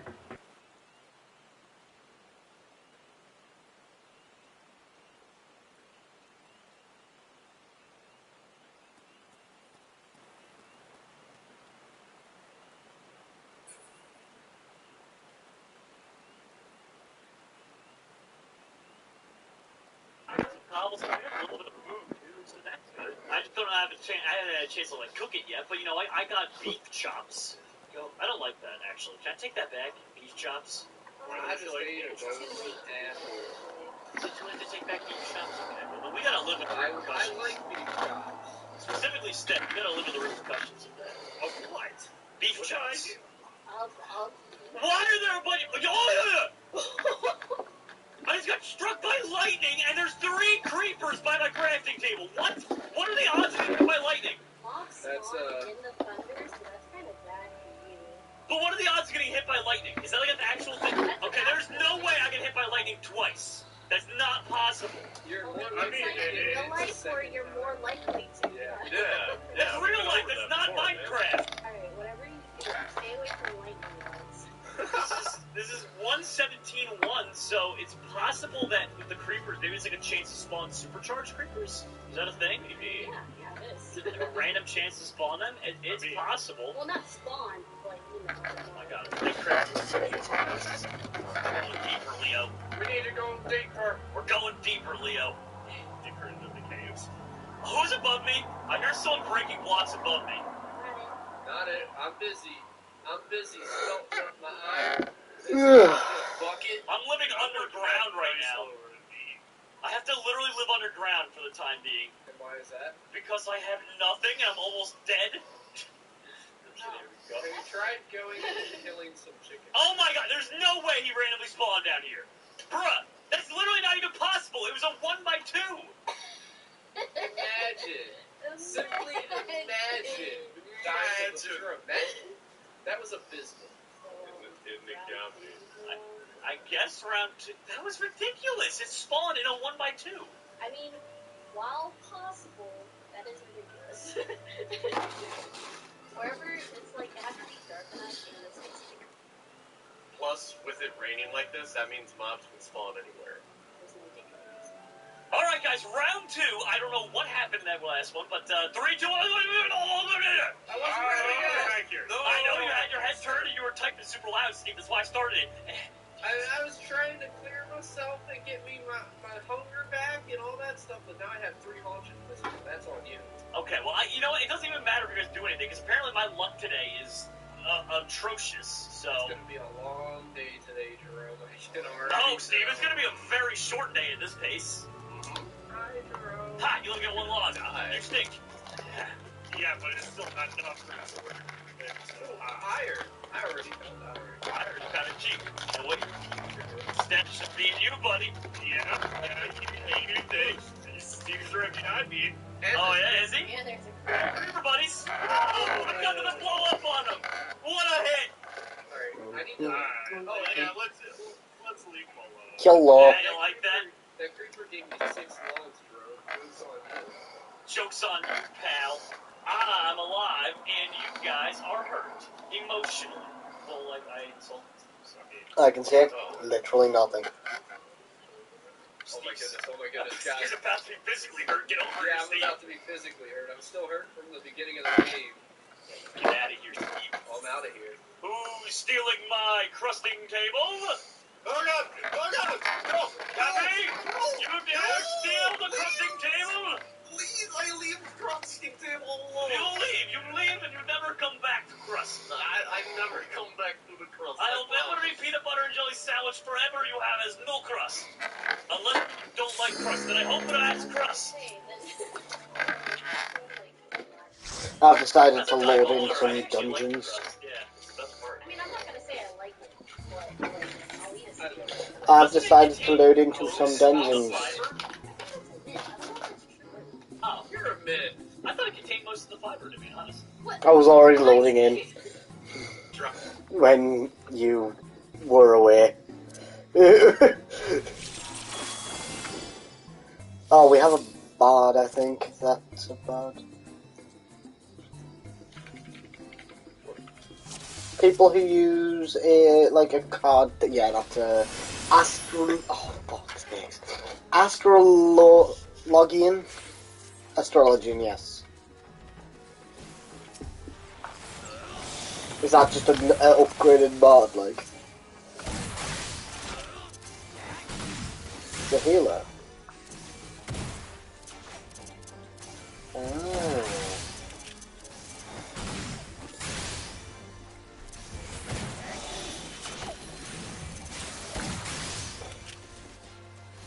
I get. Ah! Going on to the person who's playing the Astrologian. Level 80 in everything except that. It looks like.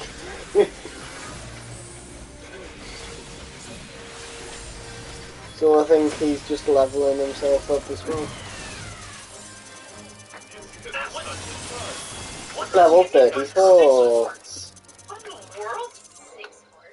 I heard a bow and arrow. Okay. I'm getting out of here. I heard a bow and arrow, so it must have been a skeleton. He must have like a power something bow. This hit me. Or maybe this wasn't a... I might not have had near as much health as I thought I had. That's also possible, but... Yeah, it's much. By a creeper, did you mean stead? Oh, that's not very nice to say that's dead. Oh, man.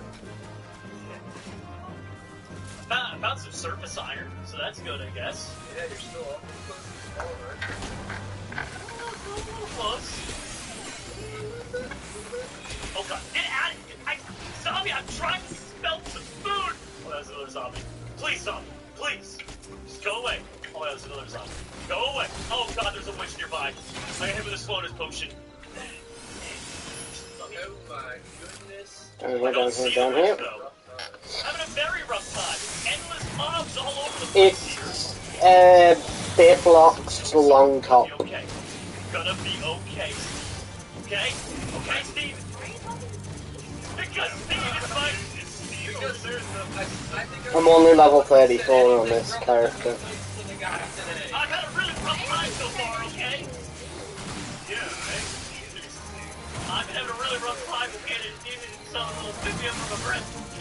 Jerome, you look handsome today. Oh, that's what she laid it on. Oh my god, where is this witch? I'm far from okay right now. It's very far. fair, this pit of doom is probably not the place to be. I mean, it does have food, you know? Yeah, I got my eyes on it's so tough. I think this is Oh. it's got a huge okay, boys. Go hungry spots. No way. What do you put? Oh, that was another green crowd. I got my eye on this baffle. Let's go there. There are green crayons around every single turn. And apparently a lot of wolves. I'm not gonna lie, I feel like today's the day we should, Wow, Sten, the disrespect. I think we should do it then. I mean, I feel pretty good about this stuff. That's some serious disrespect, Sten. I got a diamond sword and a full set of iron, a bow, and some arrows.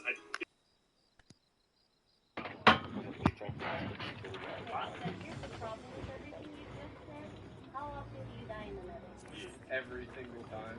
Okay, fair. Be honest. Also, I don't know if they've upped the spawn rate on creepers or something, but... Oh, everything's up. Oh, really? Well, I don't know how... Outside of Enderman, that's not a good thing, I don't think. Terrible. They're going to die every 5 seconds.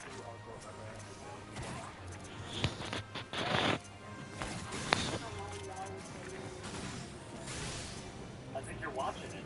I can, yeah, I can answer that for you. It's not very long. No, not as in like us against like just I mean, to be fair, my interactions with you guys have been very limited. Oh, witch? I just keep getting hit with floating potions, and there's no witch around.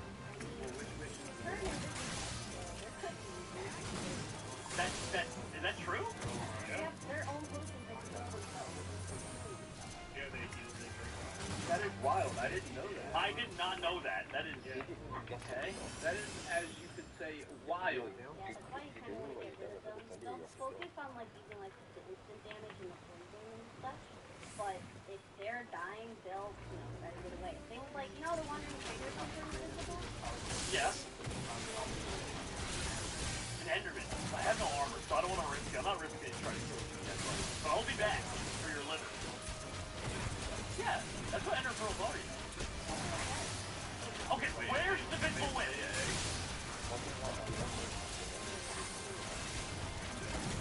Visible Witch that keeps throwing floating potions off. Mind shit. Where are we? Let's do this. 5 wandering chimkins just followed down into the bottom of a mine shaft. Thank you. Sherm, I've heard of wandering traders, but I've never heard of wandering chickens. Dude, the wandering chickens. I don't know what to tell you. They found their way into a mine shaft. Oh, there we go. This might contain, a little bit of iron. Oh, God. Go away. We're trying to do things here, okay? We're trying to do Minecraft for my friends, okay? Ooh. There we go. I found some more iron, guys. I might even be able to start getting armor. Careful.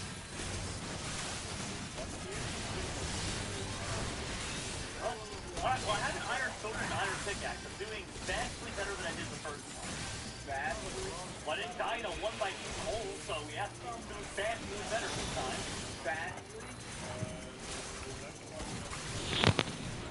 Oh, no. I know one of those two. Where are you? They're all around me as well. I know you guys are doing fine. Can't hide forever. You might be able to, we just I had can. There we go. Alright, I've gotten a shield and full iron armor. I'm gonna put some chords in the chat, and I want you to tell me to. Dropsy, considering I see your name tag, I see. Did one of you cover the way out in cobblestone? That's just so unnecessary. That's just what? Why would you do this? We're trapping you down there with our best PvPer. Yup. Fight to I'll the take death. Dropsy down. Best PvPer. I'll take Dropsy out of this game right now. Oh god. Oh god. It doesn't have to be like this, Dropsy. You guys okay down there? No. Ow. you win this round, Roxy. Rafty with the best PvP. Digging out of here. I swear I have low health. Yeah, sure you do. Sure you do. Wait, guys,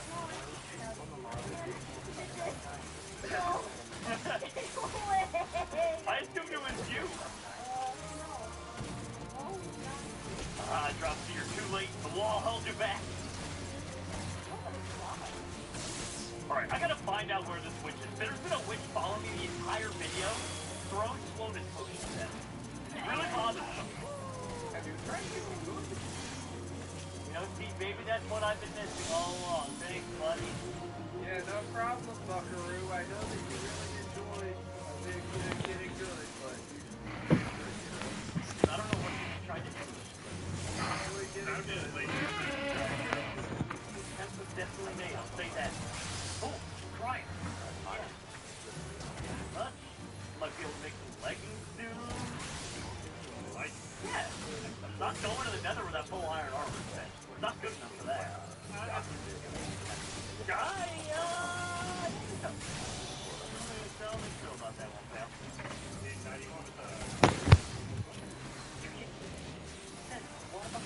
Oh, Folger water bucket. Oh god. Yeah.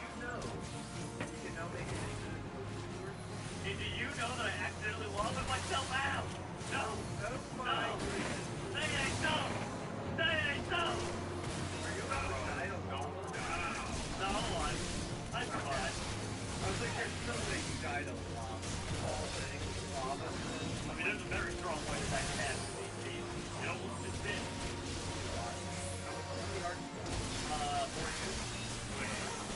The new Minecraft update, you can get it.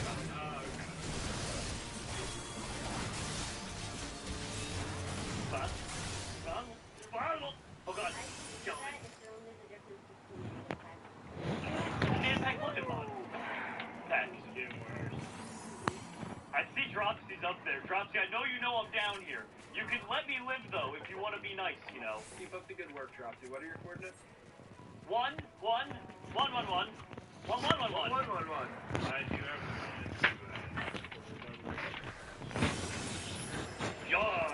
That's a lot. Do not put the coordinates in chat. Oh, I won't. I took a screenshot of it, so. Oh god, I got shot. I got shot. I'm hit. Get away from these bones. Get away from me. I got shot in the butt. There's more bones down here. That skeleton just assassinated his friend. I mean, skeletons do that from time to time. Yeah. Level of this and everything. That's so cruel, though. Drafty, I like what you've done to this. I'm gonna lie. It looks very patient. Yeah, it looks very warm and comfy. You know. Okay, where did my iron keep going? What? I think it's visual glitching, but I'm not sure. Yeah, let's see. Iron's back. That's very weird. That's very weird. Alright, your boy got a helmet now. All I need is boots. So that's handy. And that's 4 of them, okay. And, oh yeah, whoops, I gotta get a little bit more as well if I want to get a bucket. A boot kit? A boot kit. Yes. You never know when the boot kit will come in. Quite often. I would say quite often. Don't forget to get copper for spyglass, Jerome. How do you make spyglass? I know it's copper, obviously. By spying and glassing. No! It happened again! The lava! It touched my foot! Help! Help! Help! Help! Help! Help the lava! The lava touched my foot! I'm saying I'm dying at an alarming rate! The lava touched my foot! The lava touched my foot! Okay, we're good. You ever think about getting a bucket of water just in case? Yeah, I'm gonna need to at this rate, because I just can't help myself, apparently. There we go. I need, like, 1 more thingy for a bucket. I should probably get 2 buckets, just in case. I mean, that way you can make, you know, about But you can help me, Steve. I know, I'm a good friend. I get it, but, like, I don't want to help you with it. I don't know if you know this, Jerome, but I'm overly competitive about everything. I could tell. You came home with a knee brace on the other day, and I was like, I don't really want to know. Like, I saw another guy with a knee brace, and I wanted to show him my better. Talking about when Marty tackled me onto the elevator. Are you wearing a knee brace because of that? I was last night. Oh my God, Steve! Wow. Was it like a really intense tackle? No, I mean, yes. I'm on my knee with all of the weight of myself and Mark. So yes, it was kind of an intense fall. It was definitely a little unnecessary, I'll say that much. Definitely. Yeah. It was something. Unnecessary, that's the word. I mean, I think that was quite a good adjective for what that was. I just heard someone fight a mob nearby. Who's living in the walls? Why does it sound like a horror movie? Who's living in the walls down here? That's because it is a horror movie. Oh, you get away from my trusty kid. You get away, Enderman. Creeping at you. Get in there. I'm looking all right. I hear you building in the walls! I hear you! Stop it! Alright, I got enough for 2 buckets. I'm getting out of here. Not today, creeper! Get away. Oh, there's more creepers. Aha! Shield up now, Paleo! Get out of here. I'm gonna find my way out of here and go home. Up and at him. Well, guys, I got full iron armor, the buckets. You're all going. Why'd that creeper explode? Are you guys? I know one of you. Yeah, and sir, you're probably the one living in the walls, Frosty. Actually, no, you're above me. I see your name tag above me, so you're definitely not the one living in the walls. Oi! Wait, yeah! Oh my goodness, Frosty. No! No! I'm on the mountainside watching this go down. Water! There's water over here, buddy. There's water right here, too! Alright, cow, sorry I had to do it to you like this. Oh god, what was that? There we go. I just had to lava that cow. I'm gonna lava your trader over here now, Dropsy. Yeah? That's what I think. That was your fault. Get out of here. Steve, I killed all the llamas, too. I mean, that's fine. You love llamas, though. I do love llamas. You are absolutely correct. What? Oh, God, I meant to pick up the lava bucket that I used to kill that cow, and I accidentally milked it upon death. No, I keep accidentally milking them! That's kind of messed up, Jerome. I keep accidentally milking them, and I don't mean to. Okay, no, there's a few steps before milking a cow. No, Cap, it was an accidental milking, I swear. I know it doesn't sound, Accidental but... What is that? Did you get an invis potion, Steve? The witch hit me. Target enemy Why face. are you naked with a sword? Why are you naked and invisible with a sword, Steve? There's so many questions out here. I knew that I could sneak up on you this way. Steve, it wasn't a sneak up. I saw your invisible sword running at me from a mile away. It was terrifying. Jerome, better be careful. I got another 30 seconds of invisibility. Ooh, where am I? You get your nakedness away from me, sir. Jerome, where am I? You may never find me. I found you. Ooh. Oh, I did find you for a second there. There we go. Lava bucketing animals for food is the best way. Hi, not invisible man anymore. No. Also, keep inventory supposed to be off, pal. Yeah, I'm coming over. Yeah, sure you are, Yeah. I am. Aim, rule, keep inventory. Paul, what are you doing? Well, dude, I think I did. Thank you. You're welcome. I played fair. Yeah, you can.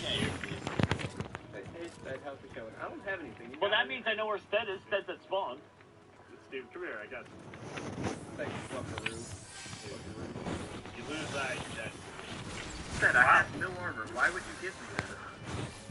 You take this back. Flash tank. I don't want to be the one to die with No, Steve, I got you. Hold on, Stead, I think so turn looking towards glass cannon. Oh, yeah, okay. Hold on, did you say glass tank? You said glass tank. Wow, could you imagine a glass tank, though? Not a horrible idea. No, it's definitely a horrible idea. Me being about it does not mean it's a good idea.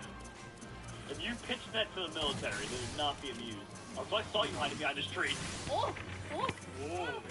Yeah, Dropsy, didn't end up how you thought it would, did it? Did it? Oh no, Dropsy. You gotta be. How are you not dead yet? I still have half health, so.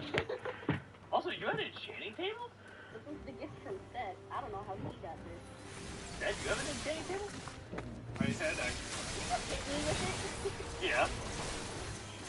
Dropsy, you don't want this fight. You don't want this. You You don't know what's gonna hit you. I can love No! light. No! You don't want this, Dropsy. I was trained in the art of lava. He did. Why is there a creeper on that tree above your head? Wild. Wild. Sharon, where you going, buddy? Going to find a lava source? I think I see one. But you have a lava bucket. But yeah, I thought I could make a portal. That one. Do you have a water bucket? Yeah. So I got a question. How frequently do creepers spawn in trees? Do you think that there's like a stat to that? Probably Longer often. than can. Yeah, often. Yeah. After this, I'll be level 35. Oh god, these deserts are miserable. There's so many mobs. Why? Why are there so many of you? Why are there so many of you? It's open. It's spawn here. They're like as far as the eye can see. Also, why are there single lava sources in the desert? Isn't there supposed to be like a puddle of them, not like one? Well, it depends on the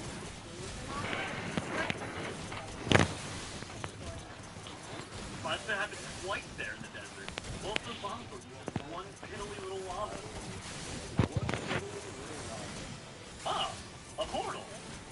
Okay. Hello. Who left the portal? From here, it's a portal?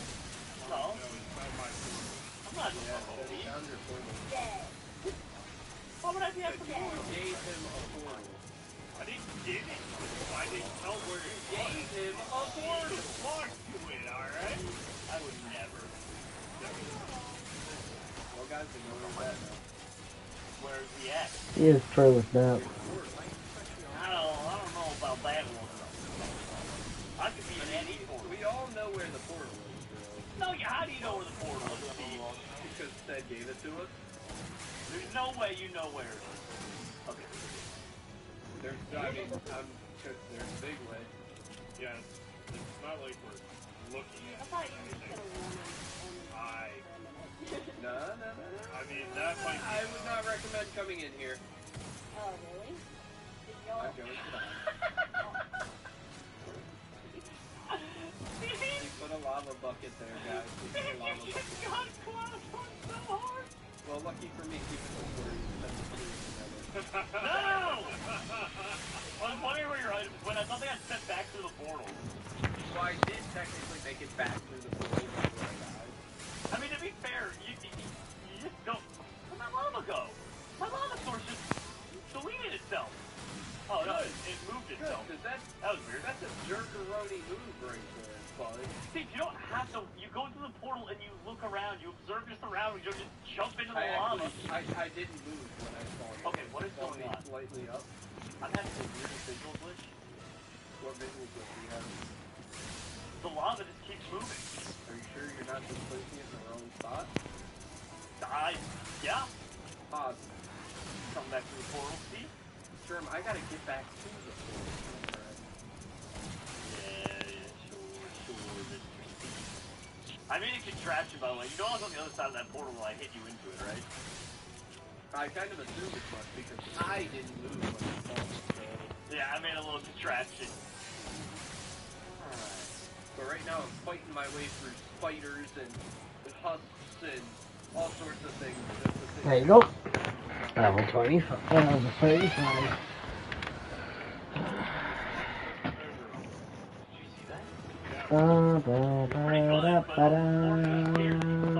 Ben's been in the nether for like...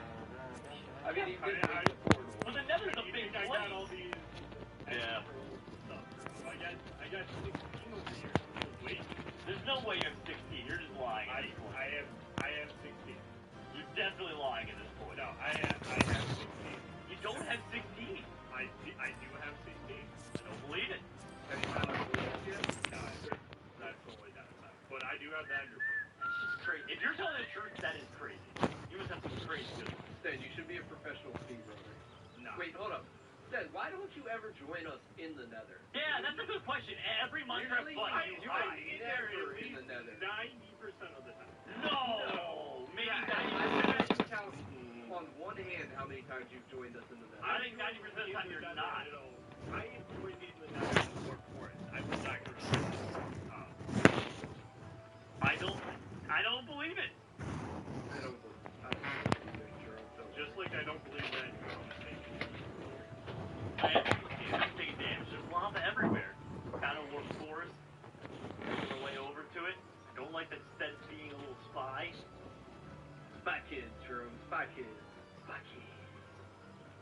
like it. They don't ever actually do any spying. Yeah, right? They're more like secret agents. Yeah. Not the secret part. They're more like agents. Bring it, Enderman. Bring it on.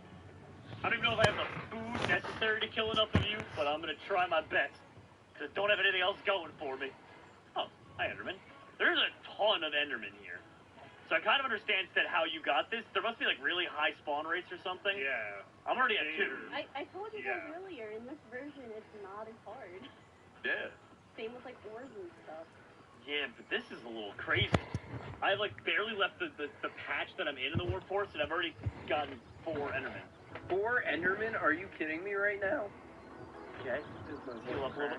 Hello, flaming Enderman. What in the world? Can Endermen? Endermen? There they are. Oh, what? Where'd they go?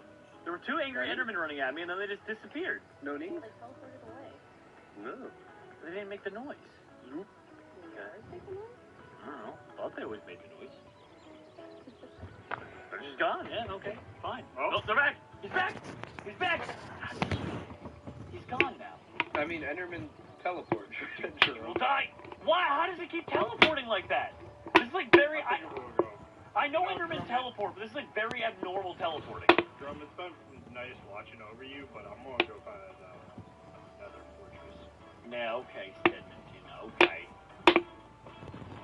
Okay. Alright, I'm calling it. There are no lightning bolts in the nether. What have you guys... No. Who was it? Who was it?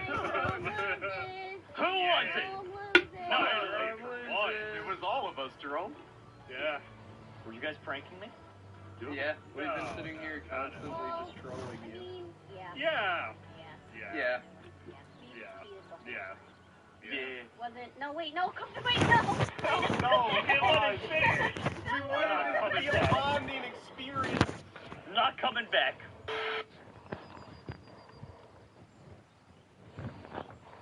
Welcome back to New Rockstars. I'm Eric Boston. This is a breakdown of Zack Snyder's Justice League. While I explained the Snyder Cut's new ending and the other changes made from the theatrical cut and other videos, here I will be combing through this 4-hour director's cut for all the interesting details and Easter eggs that gave this Snyder Cut such a richer, deeper meaning. Superman's opening death cry blasts into the darkness to awaken the 3 mother boxes to alert Steppenwolf that Earth no longer has its Kryptonian defender. Actually, back in Batman v Superman, the alternate angle of this death blow with Doomsday included this subtle shockwave. One of many examples of how Zack Snyder's Justice League isn't just a recut on top of the 2017 version, but a true restoration of the artistic vision Snyder always intended. The shockwave blows past a Daily Planet newspaper with the headline reading, "Was Superman Involved?" which we saw in the CNN headline in the aftermath of the Capitol bombing in Batman v Superman. And yes, by awakening these 3 mother boxes, Superman's death is very much involved. In Iceland, Arthur's exit is serenaded by this Icelandic folk song. I'm gonna pronounce this all wrong. These are Vensinda Rosu. I'm so sorry. It's a traditional Icelandic poem turned lullaby from the perspective of a woman saying goodbye to her dream man, kind of reflecting the way Arthur begins this movie as a total heartbreaker, refusing the call to pretty much everyone. Lois Lee's coffee shop passing by a cameo by Zack Snyder himself. Very meta cameo since he said he was storyboarding this exact sequence during the moment. I don't know how to pop already currently shot. Whatever, there's the Daily Planet headline reading, Security Bank of Manhattan seeks new architect. New architect?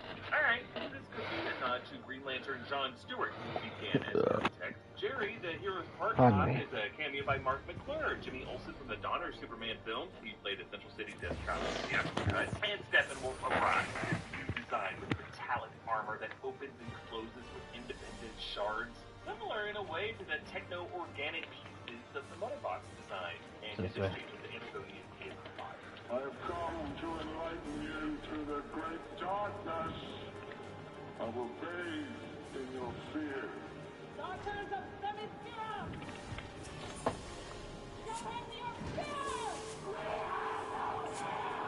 We feel each and every heartbreak of the Amazonian sacrifices, building up the whole friggin' vault collapsing into the sea. Snyder re-rendered Steppenwolf's blow so that each of them spray blood, and then Vanellia's death now features bolts of Steppenwolf's axe firing through her face as the blade comes down. To warn Diana, they fire the arrow of Artemis, which is the Greek goddess Artemis, whom we actually saw fire the arrow that plunged into Dark Darkseid's chest to keep him from acquiring the slain Green Lantern ring. So the Arrow of Artemis was really the key to it all there. The stinky fishing boat is named Portland, a reference to the housing project in Ayn Rand's The Fountainhead. Going to La Necrosa. Snyder that he had the drinks adapted here.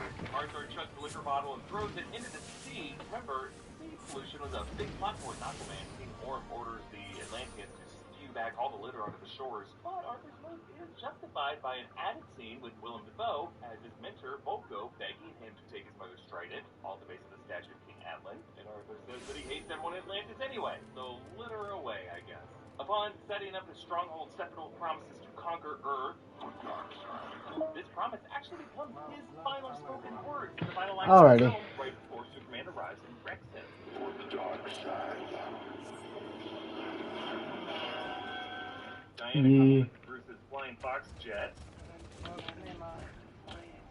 nod, of course, to her beloved pilot, Trevor, who returned, well, sort of, via monkey paw logic in Wonder Woman 1984. Diana recounts the ancient war against Darkseid. We get to see this. It includes the Greek gods of Zeus and Artemis and Ares. We actually see David Thewlis's likeness returning from the first Wonder Woman. The Amazonians are led by Hippolyta and Robin Wright, who back at his name timepiece. The Atlanteans arrive via ship, and joining them is a Green Lantern. This kind of looks like Ellen Durer Green Lantern. And this opening shot shows Zeus handing Ares the battle axe that he will later use to deliver the final blow to Darkseid.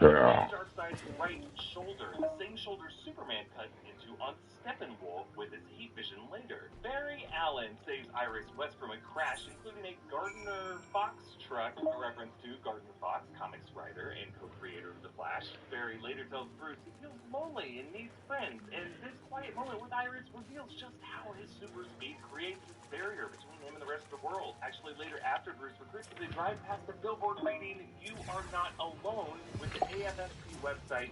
Such an important message for anyone feeling like they're alone in their struggles. And, of course, a reminder of Snyder's late daughter, Autumn, who was such inspiration to Zack and Debbie Snyder as they worked on this recut. And in addition to the For Autumn message at the end, Cyborg also joins hands with a secret theme against the mother boxes. Another added scene shows the parademons dragging Atlanteans out on a beach using a mechanized Starro. And their thoughts, Steppenwolf also uses it again later in the film before Cyborg eventually crushes it. Starro is a DC parasitic hive mind. It's starts to play a major role in James Gunn's Suicide Squad later this summer. Victor Stone's football game scoreboard was sponsored by Wayne Enterprises. He is the star of this team, and in Batman v Superman, Gotham City University's losing to Metropolis' team was a result of his absence. His number is 7, maybe a nod to the early marketing of Unite the 7 for this movie, 7 Justice League members, which this cut finally delivers by adding Martian Manhunter to the lineup. No Green Lantern yet, just 2 dead ones in this movie. In Victor's car accident with his mother, the moment of the crash, notice how he reaches across to protect her with his left arm. And later when he awakens in his cyborg brain, the first thing he does is look at his left hand, which is no longer severed. And we also know from the football scene, from the hand he used to throw the ball, is that this guy is left-handed. And this all mentions more of his power in the mix of bull fighting the bear, representing a bull market versus a bear market, you know, an economy on the rise versus an economy in recession. I don't know economics, otherwise it wouldn't be much later on YouTube. I love his view of everyone's personal wealth, because it's stacks of cash, and how most of them are moderate height, yet some are randomly sky high, because wealth is hilariously unevenly distributed. Something Bruce Wayne loves. What are his superpowers again? I'm rich. The waitress that Victor helps is Linda Reed, a reference to the Count Starcher from Green Arrow comics, who commits a robbery for Big Bull Larson. Back in the apartment, there's a poster for Franz Kafka's Metamorphosis, not just Metamorphosis Victor has gone through, and the alienation he feels. Just a little side detail I love. Just like through the zipper of his hood. Cracks the daylight. Barry talks to his father, Henry Allen, falsely accused for killing Barry's mother, laying the groundwork for Barry going back in time to prevent his mother's murder in the Flash movie and in the Flashpoint Paradox it's going to be based on. And the dialogue here also points in that direction. I can't sit here. In the Flashpoint Paradox, Barry time traveled by running on a used-up treadmill to build up the order running sling. And Rialto says, and Barry echoes these words later when he reverses time. In Barry's home, Rick and Morty plays on the screen in the background. Season 1 episode Something Rick and This Way Comes, which ends with Rick and Summer teaming up to kick the devil's ass, similar to the tag team beat down the Justice League gives Steppenwolf. There's also a picture of Nikola Tesla, the inventor and pioneer seeking to harness electrical energy in new groundbreaking ways, similar to the way Barry experiments with his Speed Force. Barry also says, Written sign language? Gorilla sign language. A nod, of course, to the popular Gorilla Rod. Pretty much anything where gorillas reference as these movie for Gorilla Rod, I guess. The Detective Commissioner Gordon is named Crispus. Crispus Allen, who in the comics dies and becomes the host body of the character Spectre. An extended Atlantis battle shows Mira communicating with other Atlantean outside air bubbles with squeaks and clicks like the ones used by dolphins and whales.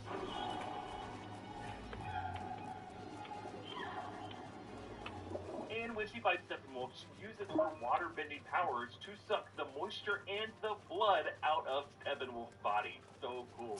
Steppenwolf tells Desaad about the anti-life equation on Earth, calling it the key to controlling all life and all will throughout the multiverse. Whoa now, multiverse implies that these apocalyptians know about the existence of alternate realities beyond this one. Other signs of the universe is branching further outward into alternate timelines in this of the Flash movie. And then Darkseid joins the chat and Steppenwolf's armor retracts from his head in a sign of bullshit. Later, when Superman eats through his armor, similarly retracts because this is precisely the moment Superman had him pinned.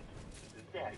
Victor tells him the history of the third Mother Box, item number 61982, a nod to Cyborg's introduction in DC Comics in June 1982. Martha meets with Lois, so really this is Martian Manhunter John Johnson disguised, shifting eventually back into his normal alias of Swanwick, Harry Lennox. He tells Lois that the world needs her, recognizing her as the key to Superman's fate. Martian Manhunter boards off to meet Bruce in the final scene. As they dig up Clark's corpse, Diana says to Arthur, An Amazon working with an Atlantean. How many thousands of years since our people spoke? The Amazonians and Atlanteans have historically hated each other, and in one of the Flashpoint features, a war between these two societies ravages the Earth, leaving Europe flooded, something we might see in the Flash movie. Now, when they sneak into Star Labs, Barry's fake ID previously had a dumb error in the theatrical cut listing the birthday as November 6th, 2010, meaning he would be like 7 years old. Here, Snyder fixed it so that it is September 30th, 1997, which would reflect Barry as like 20 years old. So before we continue, building your credit score is hard. Not as hard as climbing Mount Everest, but like way harder than sitting through all of the Snyder Cut of Justice League without a bathroom break. Well, Petal is here to help with your credit score. They don't help with the bathroom stuff. Because Petal is a credit card company that will let webbank member FDIC.com/NewRockstars today and find out more. That's Petal with a T, Petal, P-E-T-A-L, card.com/NewRockstars. And the Kryptonian ship One Cryopod remains open as it was when Clark found it in Man of Steel. Findings that Snyder had added to suggest that some other Kryptonians could be on Earth somewhere by Mars or L for Girl. In Lois' story of a pregnancy test, and in the epilogue, she now carries a baby basket instead of a box, and Ruth tells Clark congratulations.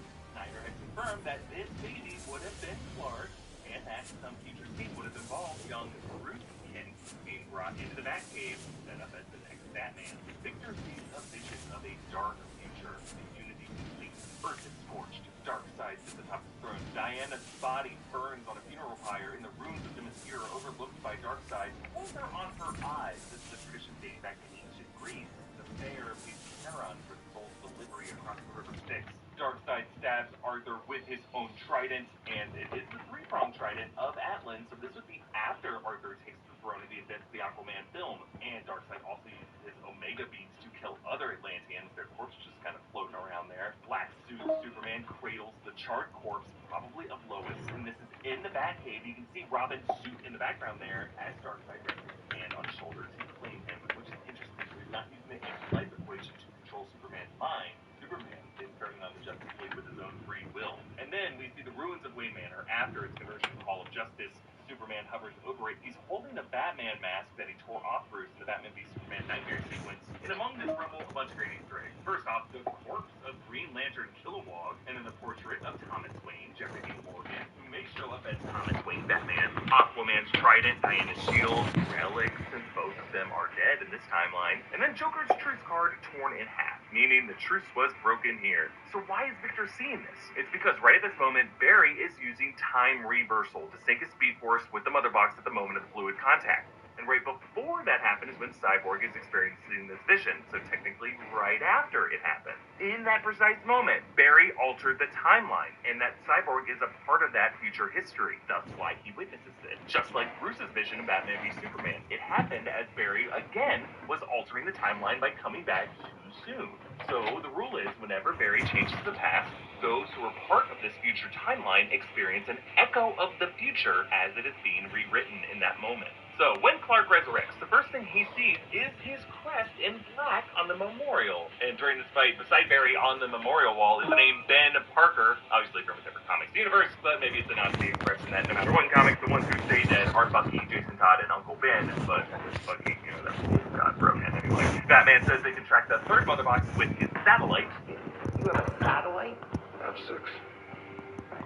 Batman used to have 7 satellites, but during Superman's battle with Zod and Man of Steel up in orbit, they took down a Wayne Enterprises satellite, and it was these events that led to Superman's own fall, leaving it to Bruce once again to unite the 7. That's a bit of a stretch, but I think I got there. I'm gonna take this as a 4. Superman revisits the Kryptonian ship, passing his red and blue suit, the Kryptonian armor worn by Zod, and then the Kryptonian outpost colonist suit, and he suits up in the black suit as a nod to the comics. This is his regeneration suit. The color black is better at absorbing solar energy, which is what gives Superman his super strength. This is why he immediately soaks in the sunlight up in Earth's orbit. Here we hear the voices of Jor-El and Podkent, these two father figures guiding their son to fly once more.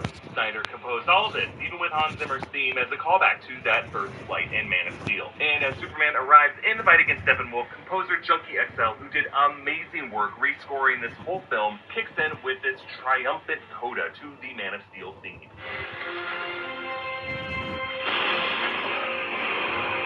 Every hit Superman delivers on Steppenwolf releases a shockwave, echoing the shockwaves of his dying breaths in the opening scene. But missing his window, Barry has to use super speed to reverse time once more. And I love how the crumbling terrain rematerializes with every step as he outruns the reverse destruction, conveying how it is a literal running that stitches the world back together. And we see the growth of Superman and Cyborg rematerializing, and I specifically love that they do this for Victor to remind us of his remaining humanity that's still in his cyborg body. And it is that humanity that helps Victor see the Mother Box illusions as what they are. Sadly, you could say it is the fact that his father Silas is actually there. That's a red flag in reality, and now he's a no-show.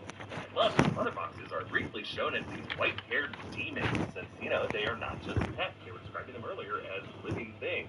And with the Unity separated, the God-powered Justice League members deliver an amazing 1-2-3 fatality on Steppenwolf, with actually the 4th and final blow delivered by Darkseid. He's flanked by Deathside and Granny Goodness, who in comics is the one who trains Darkseid soldiers. The epilogue is narrated by Silent Stone, the voice recording Victor previously smashed. I love how it encourages him to take his place as a hero, which in a way parallels Jor-El's recorded message to his son.